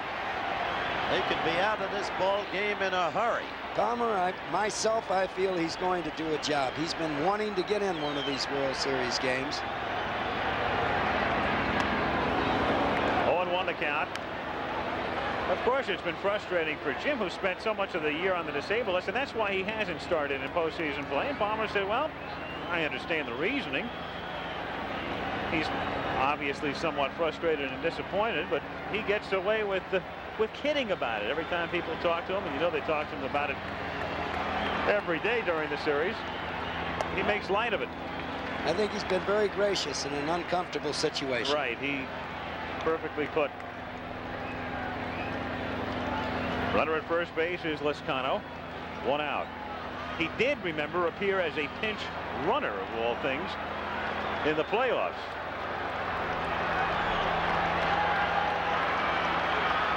He's an outstanding athlete, still in real good condition.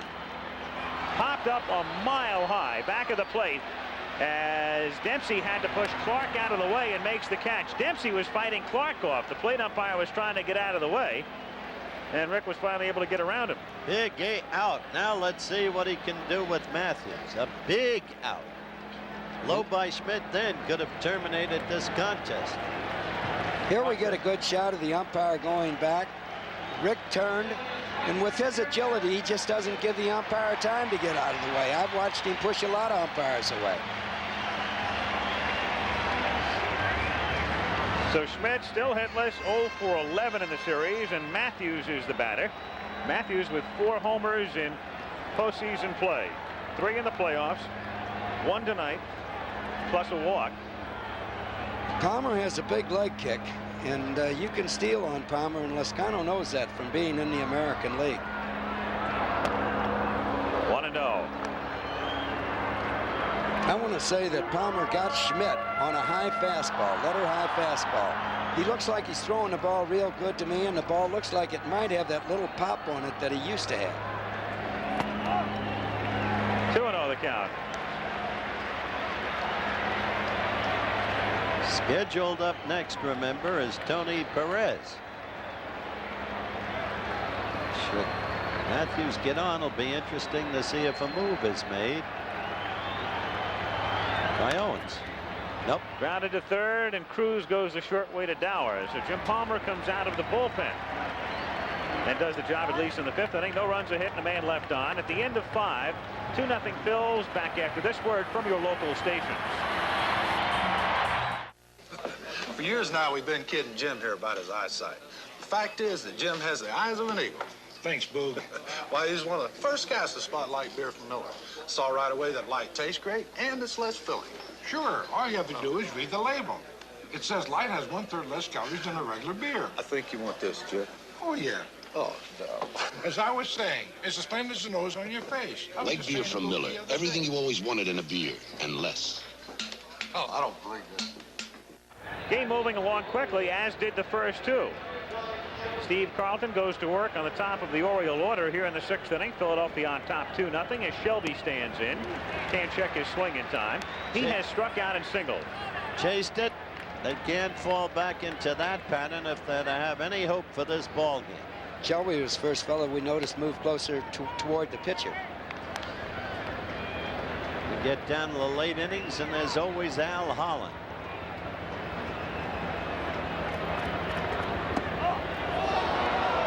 You know, we mentioned Clark normally gives the hitters the advantage. Normally gives, I should say, the pitchers the edge by calling borderline strikes, foul back. I don't know, maybe his thought process was turned around a little bit today because there was an article in the paper about how much of a pitcher's umpire Clark is. Maybe he read it and said, ah. That's exactly right. I don't think they like to see that. Yep. Half swing, did he come around? Yes. There it was, Howard. Frank Foley made the call at first. 6 strikeout for Steve Carlton. The oldest pitcher in the majors ever to lead the league in strikeouts. The man before him was a guy I used to love watching growing up in Brooklyn. Dazzy Vance of the then Brooklyn Dodgers. He had that frayed shirt. The ball got lost. Danny Ford hits a high drive to deep left field. Matthews goes all the way back into the corner and watches it sail into the bullpen. We're not getting to see a lot of offense in this World Series, but we're certainly getting to see a number of home runs. But what a great story Dan Ford is. The way he's come back from that beating, as Reggie described, who was beaten 3 times. What happened to him? And how he came out to batting practice and had balls thrown at his head. Look at the replay right there. This guy has come back and come back big. A great human interest story. Dan Ford. In the 6th inning, Dan Ford came to bat with 1 out, and the Phillies up 2-0.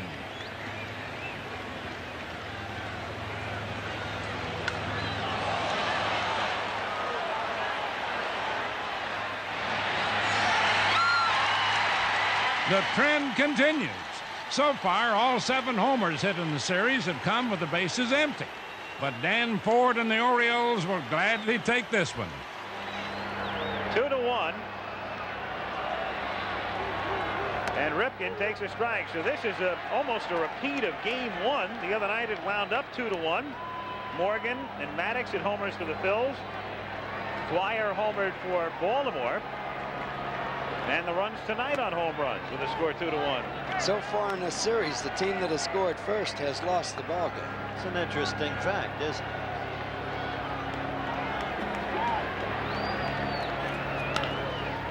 To Schmidt. Over to Perez, who has to dig it out and can as it bounces off the box seat railing. So Perez cannot dig out the low throw by Schmidt. And so Mike, who made 2 very nice plays in the preceding inning, will get an error here. Well, he is human. He is human. The throw was low. Tony Perez has been playing a lot, and if a first baseman is in the lineup, he'll usually come up with that short hop. Throw was low, but not all that bad. Now it's Murray again. He has struck out and popped out. Well, I tell you, he's trying to make up for it in one swing, isn't he? He sure was, and he was over-aggressive and over-eager, and Carlton worked him beautifully. Yes, he did. And there's never been a ball hit out of this ballpark, and there never will. I'm talking about all the way out of the stadium, but Eddie Murray certainly is trying to do it now. He don't want to just reach the fence. He wants to put one in the street. And it's 0-2. And you can bet if Carlton gives him a fastball, it's not going to be hittable. He's been throwing that breaking stuff, the hard breaking stuff in on him. And the count is 0-2. He's deep in a hole already. And down he goes. So there goes the Eddie chant. He's talking, well, he'd like to talk to himself. He said something to Renicky, whatever it was. But he's mumbling to himself as well, I'm sure, right now. 7th strikeout for Steve Carlton. What a performance. Renicky is the batter. Grounded out, hit into a double play.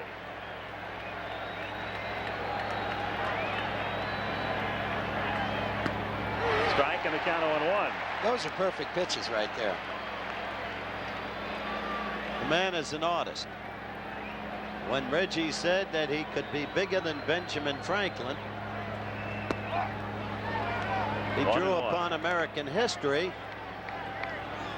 And in this town, for a day, he might be. But not totally, Rich.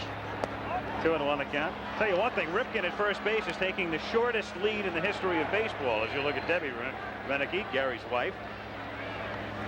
Ripken is a step and a half off first base as Carlton delivers, and is grounded down to short. De Jesus will go to Morgan, and that's that in the 6th inning.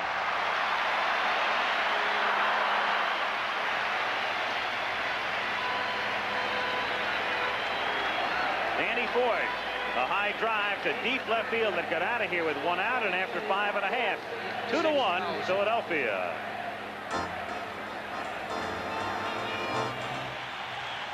On the mound for Philadelphia this night is lefty Steve Carlton, the first 300-game winner to pitch in the series since Grover Cleveland Alexander in 1928.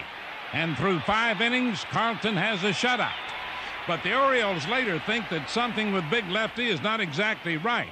And asking for a show of hands, Joe Altobelli takes it up with home plate umpire Al Clark. He's got something else too. Would you have him go wash his hands and then go to the wrestle? That's what I'm asking. Rosin can be sticky. But he hasn't been to the rosin. He might have they got rosin in there. Well, why wouldn't he use it out there? Maybe he's superstitious. Joe, not unless I see something. See the ball doing something. It's been done when the umpire sees something. I know. It's been done when the umpire sees something on the ball or the ball doing something funny. Do you know that it's already happened this year that they made him go back to wash his hands? No, I know. That's not, the ball's not doing it. If I request it and you don't do it, what's wrong? What is it then? The ball's not doing anything funny, Joe. There's nothing on the ball. Not until I see something on the ball. Well, this has been taking place now for about a minute. Altobelli and Al Clark, the plate umpire. One thing he is not arguing about, we're trying to figure out what it is.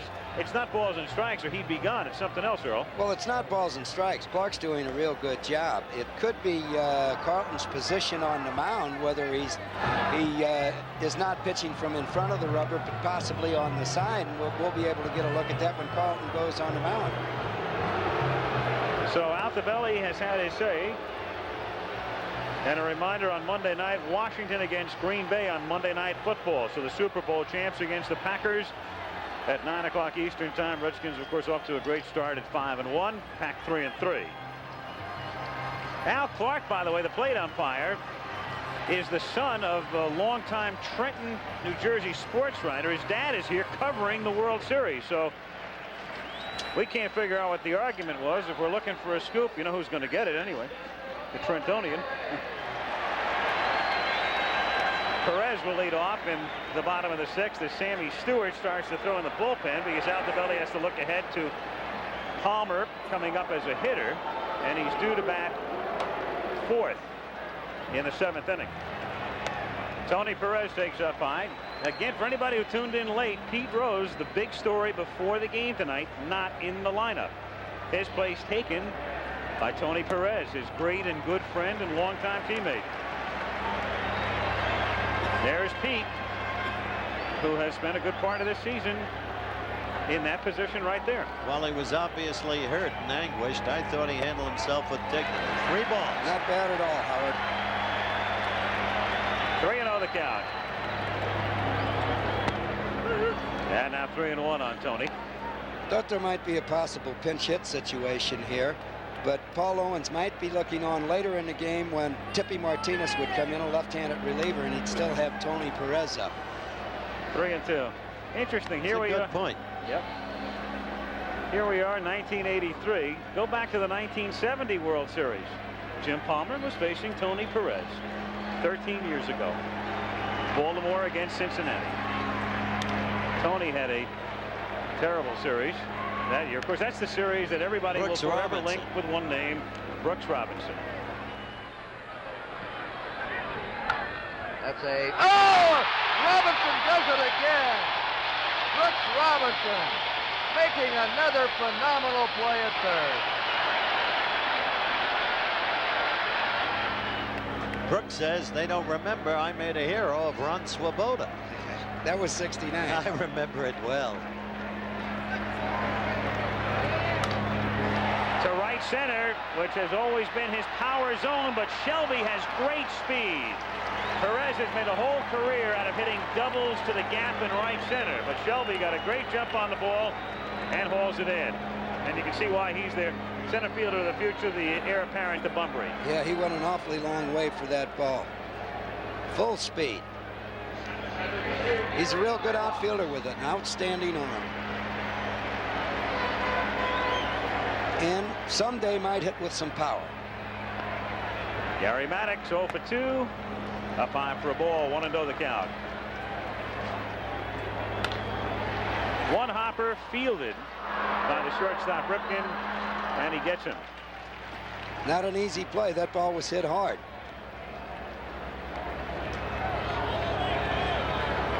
Another look.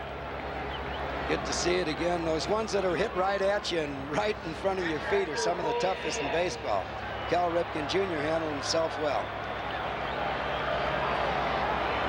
Bo Diaz 1 for 2.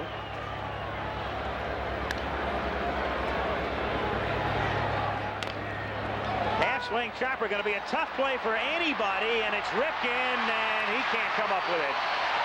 So 4 infielders gather round as Cruz came all the way over from third, and Ripken was charging, and Dower was in the area, and even Palmer was going for it. That's not bad baseball. That's just an AstroTurf hit, and one reason that people hit more on the turf than they do on grass. Just an easy ground ball that would have been right back to the pitcher on a grass field. Palmer went back, who's an outstanding fielder. Everybody's trying as hard as they can to get to the ball, and nobody could do a thing about it. Again, we see it from a different angle. All infielders converging. He might have had him if Cruz hadn't. I really don't think so, Howard. Of course, we had Bo Diaz running to first base, so there's always an outside chance. Yes, indeed. I just think it had bounced too high for anybody to get him at first. Like one of those ping pong hits on the Dodger infield. You remember that? Oh, sure. Garvey hits a chopper that Rodriguez gloves, comes up throwing, but pulls Watson off. Garvey had it beaten anyway. Ivan De Jesus, 2 singles tonight, takes a strike. There's Carlton, he's on deck.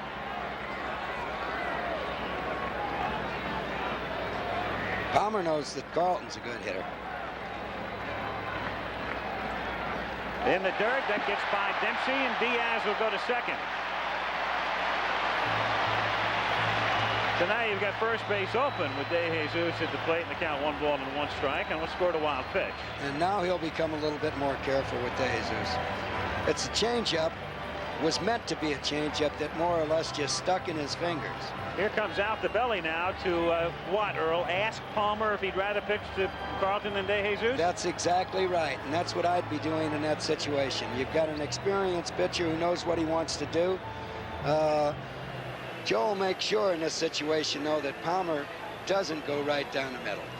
Would you go out and literally ask the pitcher, or would you go out with an idea of your own in mind? If it were a young pitcher, I'd make the decision for him. But if it were a Jim Palmer or a Steve Carlton, I'd give them the option of throwing the ball where they wanted to this hitter, because they can do that. That's a very good and honest answer, my friend. It's been happening for 15 years, not only with Palmer, but as Flanagan gained experience with Flanagan and other pitchers on the ball club. If I were in the dugout, I would have liked to have that statistic that you just mentioned. Yeah. 3-1. Someday you'll all have computers down in that dugout. You can punch it up. It definitely would help you make up your mind. And he walks him. So your basic unintentional intentional walk. That's exactly what it was. So in the Carlton meantime, took him up. the wild pitch was the key. Well, Owens is checking to see how Carlton feels. Carlton has made a decision that he feels good. He's going to give him a couple more. No, not he.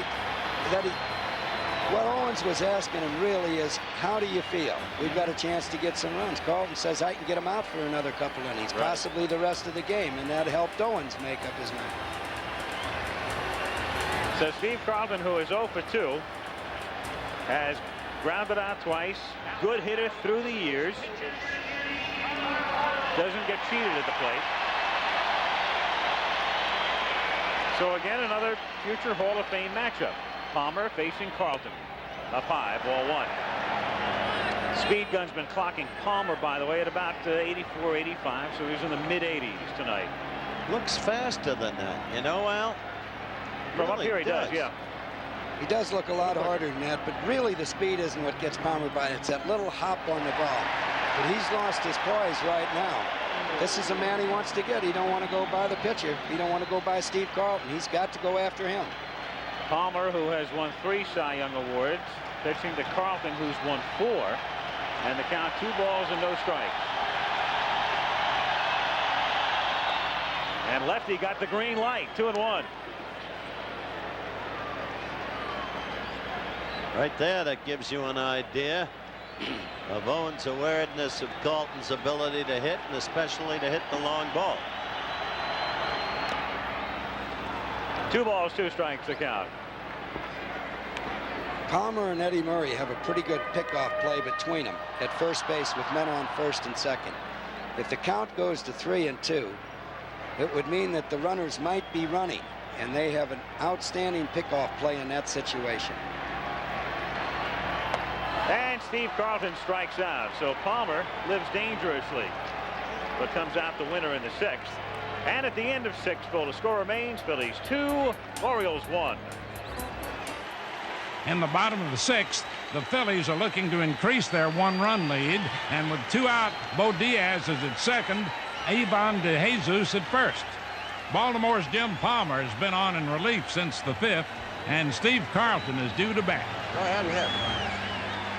Paul Owens had given thought to pinch hitting for Carlton, but he didn't want to take his ace out of the game leading by a run. He said, you make the decision, I'll go either way. So I said, all right, go ahead and hit. One of baseball's better hitting pitchers, Carlton works the count to 2-2. And on the eve of his 38th birthday, Jim Palmer in his 6th World Series is out of the inning. Well, just in case, as we go to the 7th inning, Al Holland begins to loosen up lightly in the 7th inning with Rich Dower leading off and hitting it in the air to right field and curling into the corner, but Lescano is there. 1 pitch and 1 out here in the 7th inning, and it'll bring up Todd Cruz, who has walked and grounded out. Coming up tomorrow, college football, it'll be Nebraska #1, Missouri, the opponent, and that follows World Series game #4, 12:30 Eastern time. That's 9:30 on the coast tomorrow for the beginning of our day here. Nebraska lucky to get past Oklahoma State, 14-10. 1 ball, no strikes to count on Cruz. 1-1. Cruz looks like he's swinging to hit one out of this park now.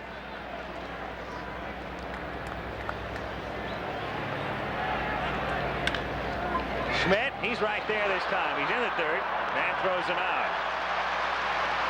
Guy's a vacuum cleaner. He owns that spot. And he's right up against the line here, protecting a 1-run advantage. Here he is. Right there.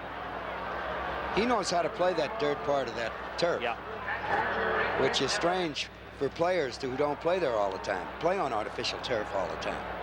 Dempsey, the batter, takes outside. Of course, Mike has a tremendous amount of experience. He spent his whole career here in this ballpark, and so many of the surfaces around the National League are artificial turf. He's right at home. 2-0 the count.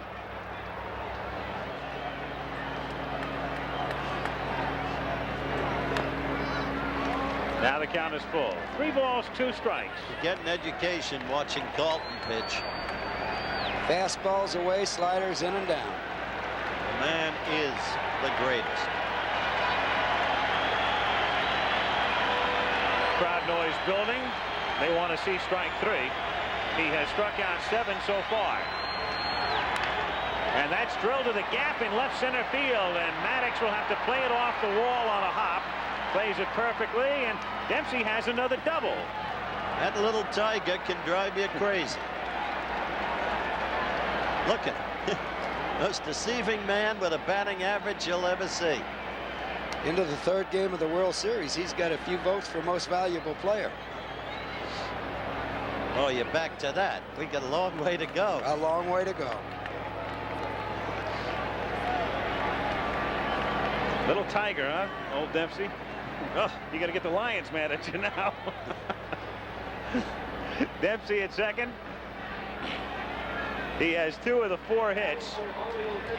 Now this guy can surprise you. I mentioned the other day that in the '79 series between the Birds and the Bucks, Candelaria was going full speed.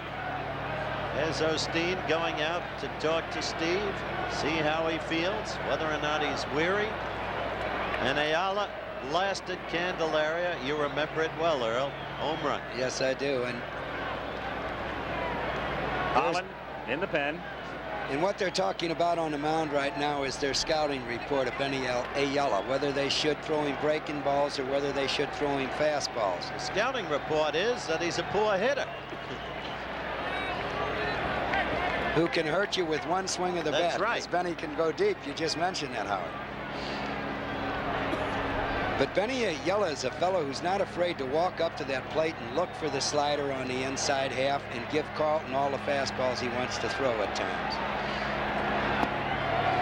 Oh, how he has second first and don't get the call. I thought that was a swing. He really works ahead of Carlton. He has them chasing. That's exactly. You know what Ayala really is? He's a typical Baltimore situation player. 1-0 pitch to him is low and inside. 2-0 now. Both sliders. That's exactly the pitch Benny went up there to hit. He got that pitch and was still fooled on it. You saw Epi Ayala. There's Dempsey at second base with 2 down. In the dirt, gets away from Diaz, and moving up to third is Dempsey. So Carlton bouncing one, and that's a wild pitch charge to see. They do scratch and claw, don't they, Al? Well, it's been an interesting series, and I think well put by you the other night, Howard, in the sense as you look again at the advancement here that for people who really like baseball, these have been 3 very good games. If you tune in at the end of the year and that's it, and if you equate excitement with offense, then maybe it's a little disappointing. Well, it counts 3-0, and I would think that Benny's got to go ahead if it's the type of pitch he wants. And Ayala swings away and fouls it off. Call that very well, Skipper. That's not his pitch either, the fastball, but you got to look for it on 3-0. Liner by Schmidt, and Dempsey comes in to score. Like I said, a Baltimore situation player. And that was a slider on the inside half of the plate, the pitch that Benny went up there to look for. And here comes Paul Owen. Again, he fell behind, 3-1. And a line drive base hit, so with 2 out, Dempsey a double, the base hit by Ayala, the pinch hitter. We're tied, and Carlton is gone. As Owens Goes to the mound. Epi Ayala happy about the turn of events here, so Carlton has to come out. And Al Holland will come in with 2 out of the 7th inning. Well, there may be a psychological impact here. They're against the biggest man in the world and what he does, Steve Carlton. They're down 2-0, bases filled, none out. They don't even score. They could have died, but they didn't. That's why it's an interesting series. We'll be right back. Well, here he is, Al Holland, and he has just begun to warm up right now. It takes him a long time to prepare the mound to his satisfaction. But once he's in there, he just says, give me the ball. So Shelby will be coming up. A game in which the Phillies picked up single runs in the 2nd and 3rd. And there's Sammy Stewart. He'll be coming in because Ayala pinch hit for Palmer. So we'll see Sammy in the bottom of the 7th. And then Baltimore has gotten even on a home run by Ford in the 6th. And here in the 7th inning, a double by Dempsey and a single by Ayala. And it's 2-2 in game 3. Grounded to the hole, base hit. So 3 consecutive hits, and runners now at 1st and 2nd. And Dan Ford will be coming up.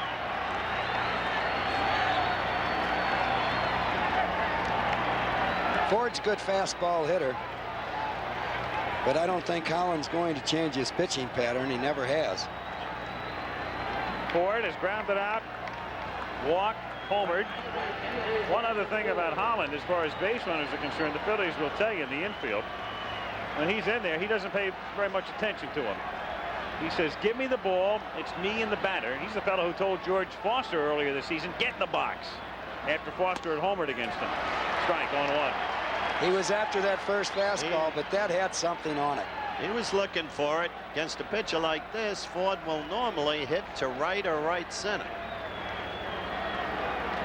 Normally, not always.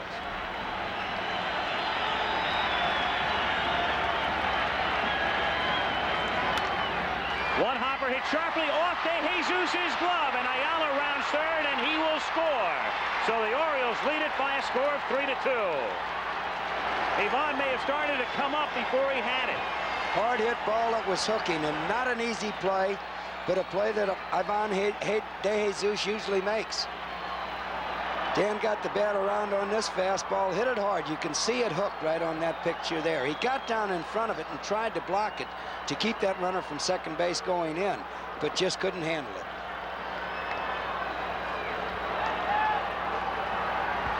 So it's 3-2.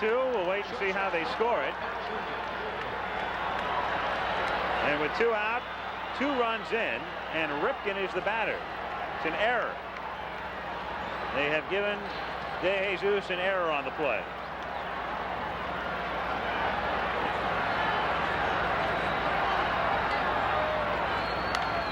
Foul back.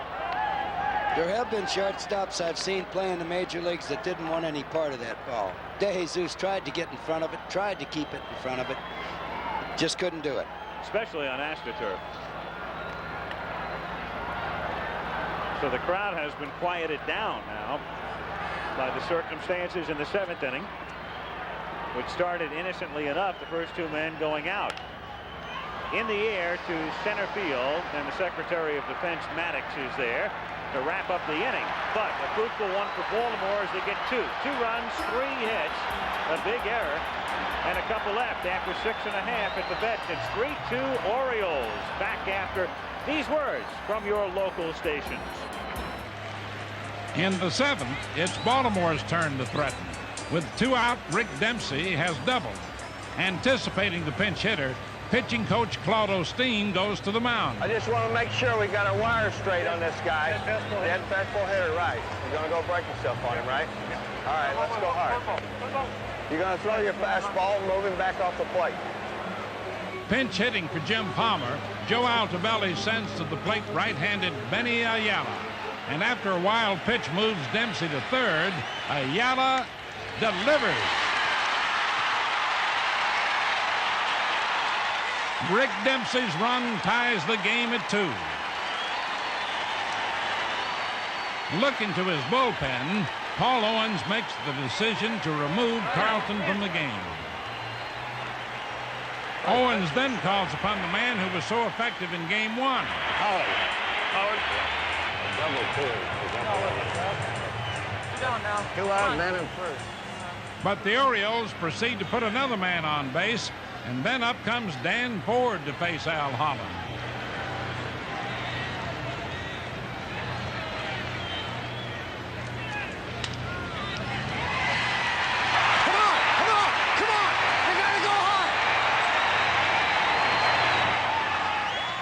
The lead seems to have changed so suddenly. Baltimore 3, Philadelphia 2. New pitcher for Baltimore is Sammy Stewart, who comes on in relief of Flanagan and Palmer. Sammy Stewart working with the lead, and of course back of him, the Orioles also have that fella, Tippy Martinez. What a year he's had. 9 wins, 21 saves, and underwent an appendectomy in mid-season. But Earl, I think Altobelli's strategy is obvious here.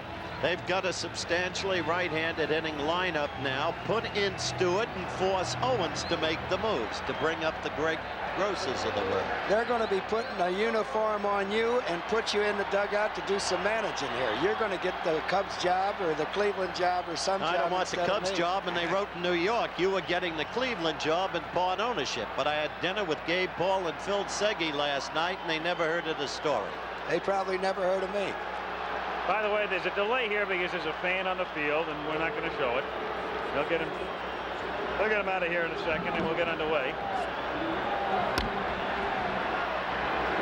So, as the security forces take care of the stray fella, we'll bring Reggie Jackson in for a word. And your thoughts at the moment, Reg?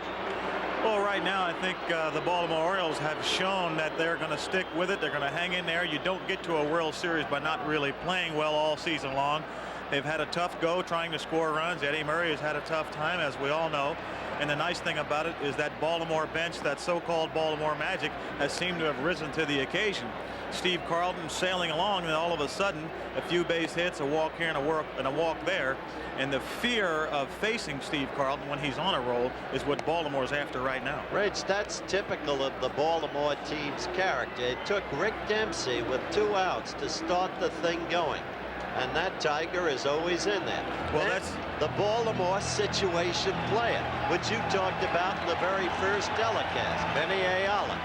And then what a human interest story Dan Ford has become because of his ability to come back from the sculling. And go ahead. That's very, very true, Howard. Let's get back to the game here and see what guys like Mr. Morgan and people like that can do. First thing to Morgan is a fastball high. First thing that Joe looks at, the count is 1 ball and no strikes.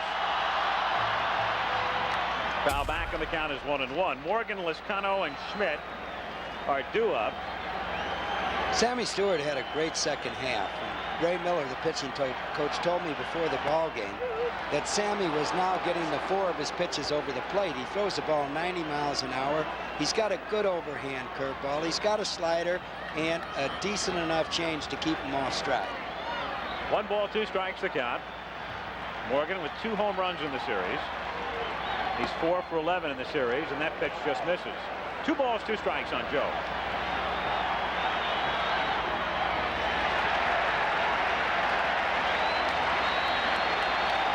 On the man who has drawn more walks than any man in the history of the National League. The all-time leader would be Babe Ruth.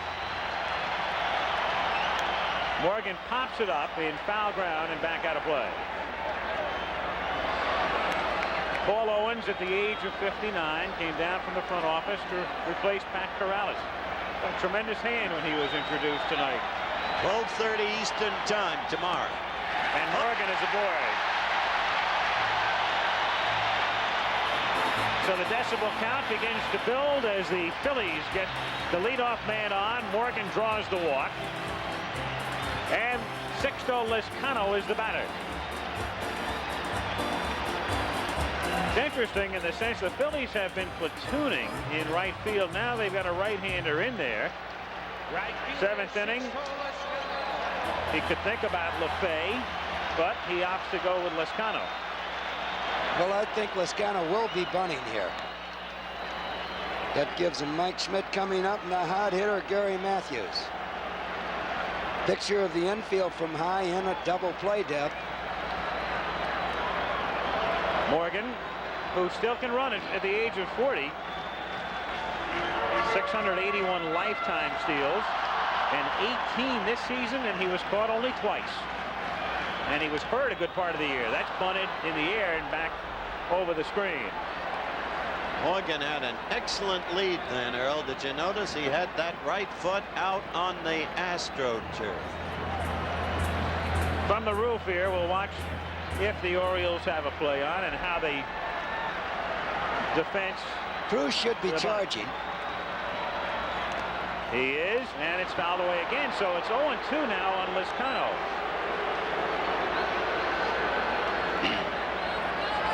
Well, now there's a chance that Morgan might be running.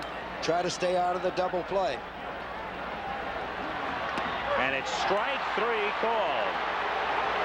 So Sexto goes up there to bunt, can't do that, then takes a call, third strike, and a few boos cascade down upon him. Breaking pitch on the corner. That's the last thing in the world he was looking for right there. The way these two teams are going at one another, Al, this series is taking on more and more of the sustained dramatic character of the Houston-Philadelphia playoff series in 1980. And here is Mike Schmidt. And Schmidt is due 0 for 3 tonight, 0 for 11 in the series. And with Gary Matthews hitting behind him and a home run already tonight, the Baltimore pitchers might be more apt to give in to Schmidt than they would when this series started.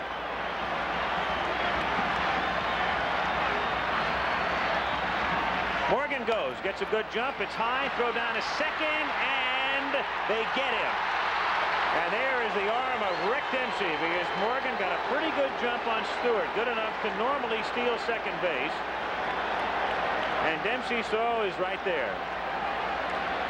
What has happened right here is that now it gives Sammy Stewart a chance to work carefully on Mike Schmidt. However, when Joe Morgan started to go, he did have a good jump. He had a good lead. They underestimate that arm of Rick Dempsey. Yep. 1-0 pitch, swing and a miss. You might wonder, why would Morgan be going in a situation like that? He knows, I mean, he's a veteran. Obviously, Joe felt he had it stolen. He felt if I can get that good jump, nobody's going to throw me out. Nobody gets the ball away more quickly than Dempsey, nor more accurately. Now, Eddie Murray is questioning the count with the first base umpire. Scoreboard has it 1 ball and 1 strike.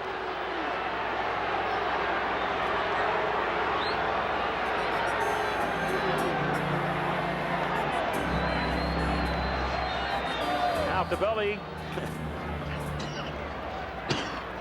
Back into the dugout, and Mike Schmidt will stand back in. The count, well, I think what he was questioning was what was the pitch to Morgan. The first pitch. The first pitch, exactly, when Morgan was thrown out. We know the second one was a swinging strike. And the count 1-1. Now 1-2. Without the 1-0, he apparently thought the first pitch was a strike.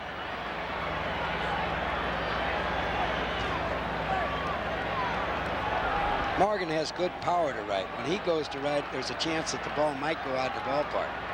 Schmidt, you mean? 3-2 pitch is swung on and missed, and Mike is gone. So Sammy Stewart comes out of the bullpen to strike out a couple. He does his Holland invitation. And we'll see Al facing the Orioles in the 8th. It's 3-2, Baltimore. You're the umpire, as in television presents You Make the Call. With the bases loaded, the batter hits a line drive to left center field. The first 2 runners score easily, but the third is literally held up by his coach. Is the runner out? You make the call. Finding the best video game system is a tough game to win. Who plays the most games, the best-selling games? In Television 2, add the new system changer and play all Atari 2600 games. The most games, the best-selling games, like Hubert. Enduro, Burger Time. In Television 2 has the most going for it. More games than Atari and Coleco. Over 430 games. Get in Television 2. It's got the most going for it. A base runner is on his own, and a coach cannot physically assist him in any manner. The call here is interference. So if you said the runner was out, then you made the right call. Vaughn Hayes has now taken over in right field as we start the top of the 8th inning. Al Michaels, Howard Cosell, Earl Weaver with you for Game 3. Baltimore on top 3-2, and Eddie Murray. And that, of course, goes back to what happened in 1979. 1 for 32 in his last 32. 0 for 3 tonight. In the air to right field. Hayes started in and now drifts back and makes the catch on the edge of the warning track. One away in the 8th inning. Danny Ford foreground and Benny Ayala behind him. Two of the key men tonight for the Orioles. Ford hitting a 6th inning homer, and Ayala the pinch 7th inning single to tie the game, and then he came in to score the go-ahead run. You know, if Ayala never batted till the next World Series time, he's still worth having on your ball club.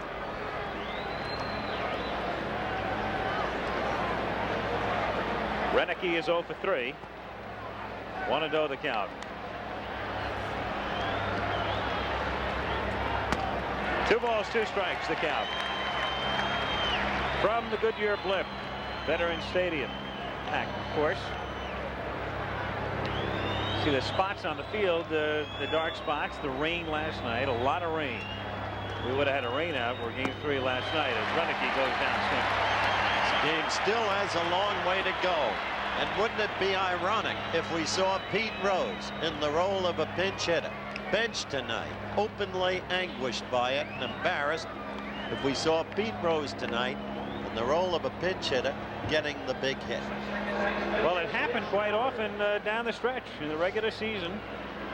Rose, in similar circumstances, would come up with a key hit. Dower looks at a strike. And there's a good chance of that happening, because I believe that if Paul Owens start using left-handed hitters, Joe Altobelli will have to come in with Tippy Martinez, and Rose, being a switch hitter, can hit from either side to play. Another strike, and the count is 0-2.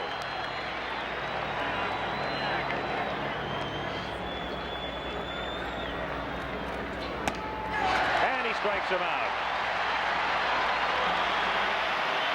93 was the clocking right there.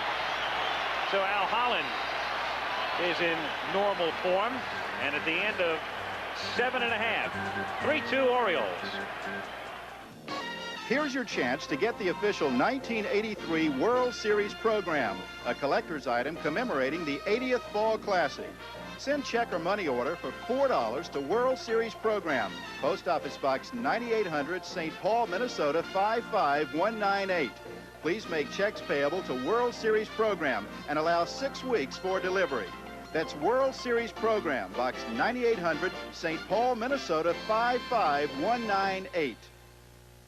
The preceding message was furnished by Major League Baseball.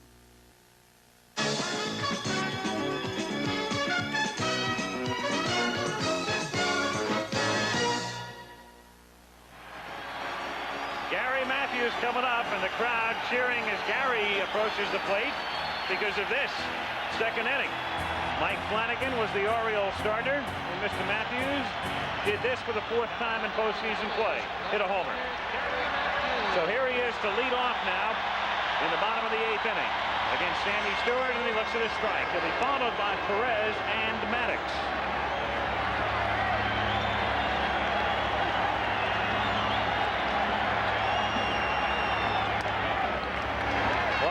In the Oriole pen again, Tippy Martinez. Well, there's 65,000 people in the stands trying to help. Sometimes that acts as a 10th man. 1-2, especially in this ballpark. Noisy fans, of course, and as you look around, you can see it's enclosed and the sound stays in. And this place really rocks. Matthews was ducking down from a pitch that almost got the inside corner. This pitch, of course, critical. These fans, a very special factor. Look at that pitch again. I'll explain why in a moment. 2 balls and 2 strikes. Stewart shaking Dempsey off a couple of times because he wants to throw the fastball and gets him. And he threw it. Now, Earl, was he shaking him off because he wanted to throw the fastball, or were they just trying to deceive Matthews and give Gary something to think about? We do both of them. We really do. Here comes the strikeout, threw the ball right by him. But that curveball had set up that fastball. But yes, the catcher at times does give the pitcher a shake-off sign just to confuse the hitter. Perez takes outside, ball 1. 3 strikeouts consecutively for Sammy Stewart. This is the way we've seen Sammy Stewart pitch as a rookie, and Ray Miller told me before the ball game that he did this the second half of the year consistently. 2-0. Storm Davis will pitch tomorrow. There he is. And that's a 12:30 Eastern time start, so it'll be a short night for these two teams. 9:30 a.m. West Coast tomorrow morning, game 4. Won't be any longer for us either. Nope, Stewart taking more time now. Perez gets under it. Mile high pop, shallow left field. Ripken going out and makes the play. So 2 down, and Gary Maddox will be the batter. Maddox 0 for 3. Reggie Jackson will be on Nightline tonight. Tommy Lasorda will be there talking with Ted Koppel about the game. Howard mentioned Lasorda here before. Tommy, of course, is doing some columns for USA Today during the series. So I said, oh, there he is, the old columnist. He said, I'm a correspondent. I said, One of my favorite people on earth. There's a book coming out shortly. Ryder took a poll, 2 players of each team in the majors, and the most enthusiastic fans by vote were these, the Philadelphia fans. So they do have an impact. Foul back, and the count 1 ball and 1 strike. Of course, they've gotten used to winning. They had a long history of losing. Then, of course, the Phillies got hot in the mid-70s, and so did the Philadelphia Flyers, and the 76ers are the defending NBA champs. And, of course, the Eagles went to the Super Bowl a couple of years ago, so everything turned around in the city. One of the great sports cities anywhere in the world. Outside, 2-1 the count. Shatters his bat as he splinters it, and Cruz throws to first to get him. So Sammy Stewart sets the side down in order, and we'll go to the 9th at the vet. The score, Baltimore 3, Philadelphia 2. Back after this message and a word from your local stations. In the bottom of the 7th, Sammy Stewart takes over the pitching for Baltimore. Relying on a strong fastball, Stewart has been unscored upon in 5 innings of postseason relief. Now with 2 out, the Phillies are at the heart of their lineup. Slugger Mike Schmidt is up, and he's still looking for his first World Series hit.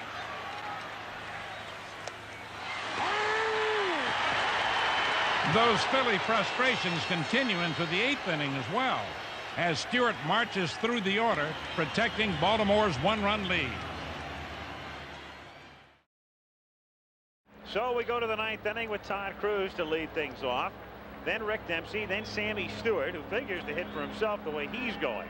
Al Holland starts the 9th inning by delivering a fastball that is popped up. Joe Morgan is in the neighborhood along with Maddox. 1 pitch and 1 out. That takes care of Cruz, and now we'll see Dempsey. Now, when the Phillies come up in the bottom of the 9th inning, due up Diaz, De Jesus, and then Holland's spot. On the bench, the left-hand batters, Greg Gross and Joe LaFay, and of course the switch hitter Pete Rose.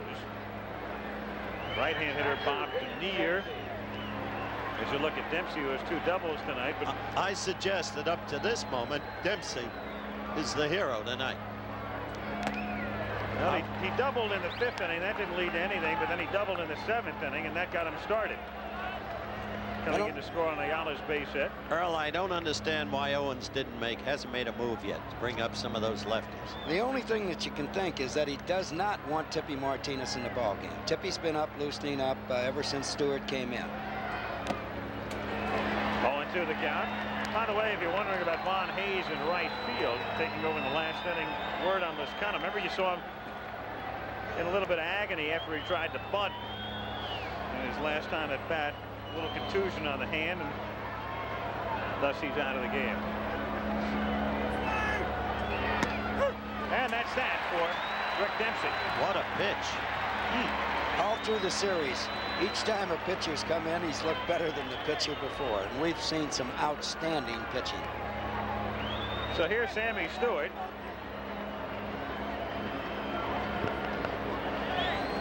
In Vegas right now, the odds are, I think, about 1,000 to 1 that Stewart will get a hit off Holland. More than that.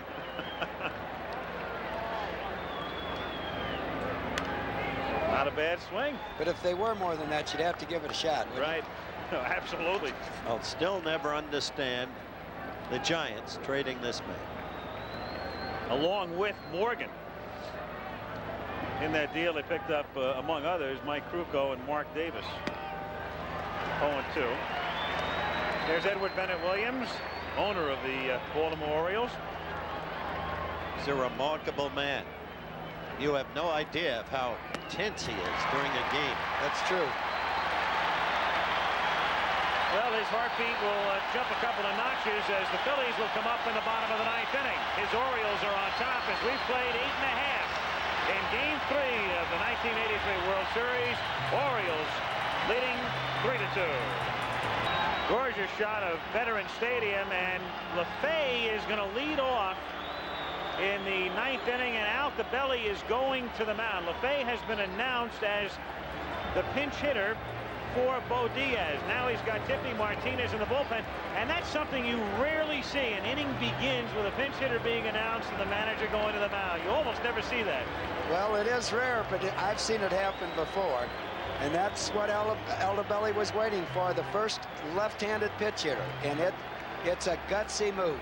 Okay, so Martinez will come in, and we'll find out how Owens will counter in the bottom of the 9th inning. 3-2 Baltimore. We'll be right back. So the strategy proceeds as expected. Martinez brought in. You will not see LaFay. You will see Pete Rose right there. And I'll tell you, this ballpark is going crazy. Look at this very sign. That tells you how they feel about this man. One of the greatest competitors, one of the greatest ball players yet to have lived. Benched tonight in a late-breaking story, which we covered fully in the pre-game show. And gone for the moment because of the kind of competitor he is the anguish and the hurt of that benching. As he said in that show, we've got to win the World Series. We can't have any distractions now. Take it, Al. Well, Pete Rose, interestingly, this year, a bad year for Pete at 245, but right-handed, he had 283. Something that hasn't happened very often in his career. He hit 48 points higher from this side than the other.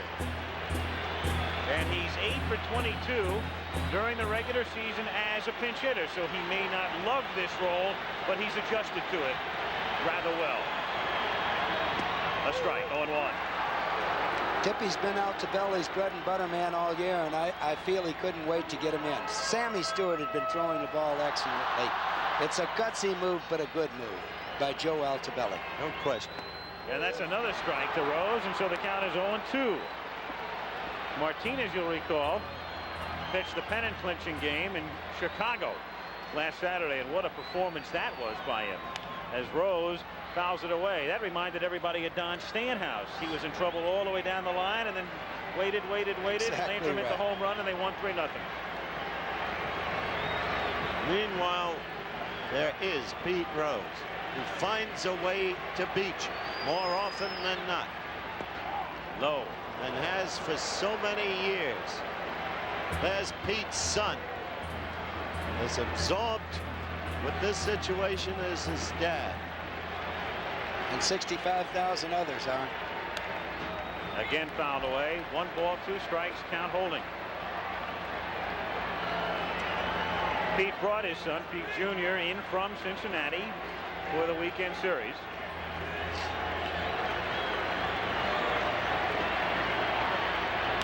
And Rose hits a grounder to the left side.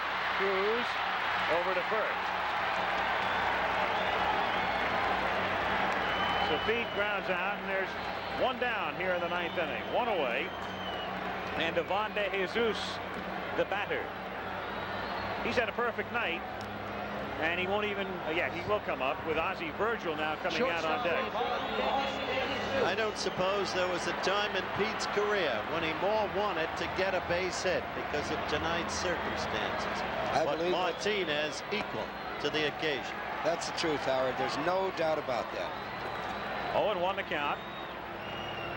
65,792 looking on. 1-1. Mrs. Martinez, Carol Martinez.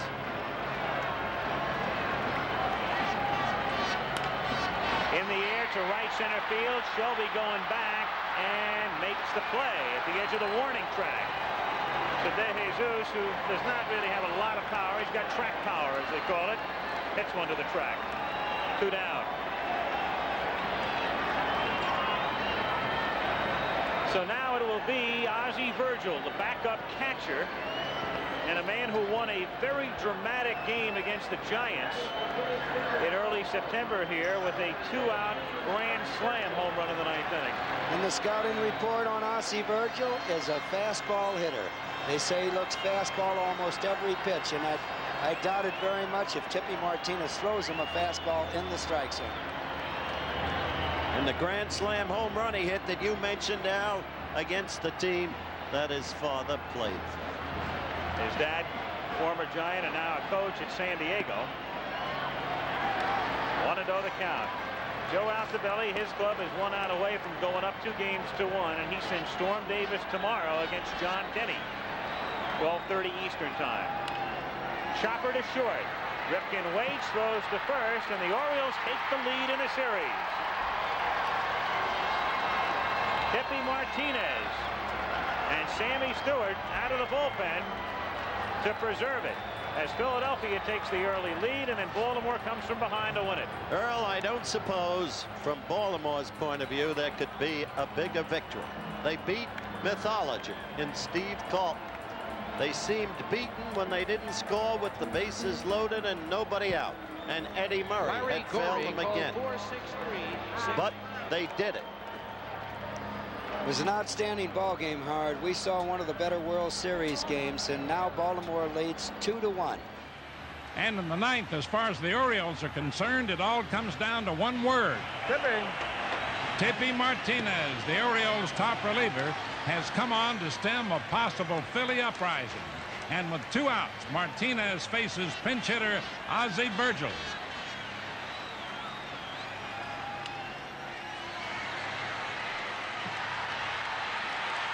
Martinez gets the save, and the victory goes to Jim Palmer, the first pitcher to win World Series games in 3 different decades, as the Orioles go up 2-1.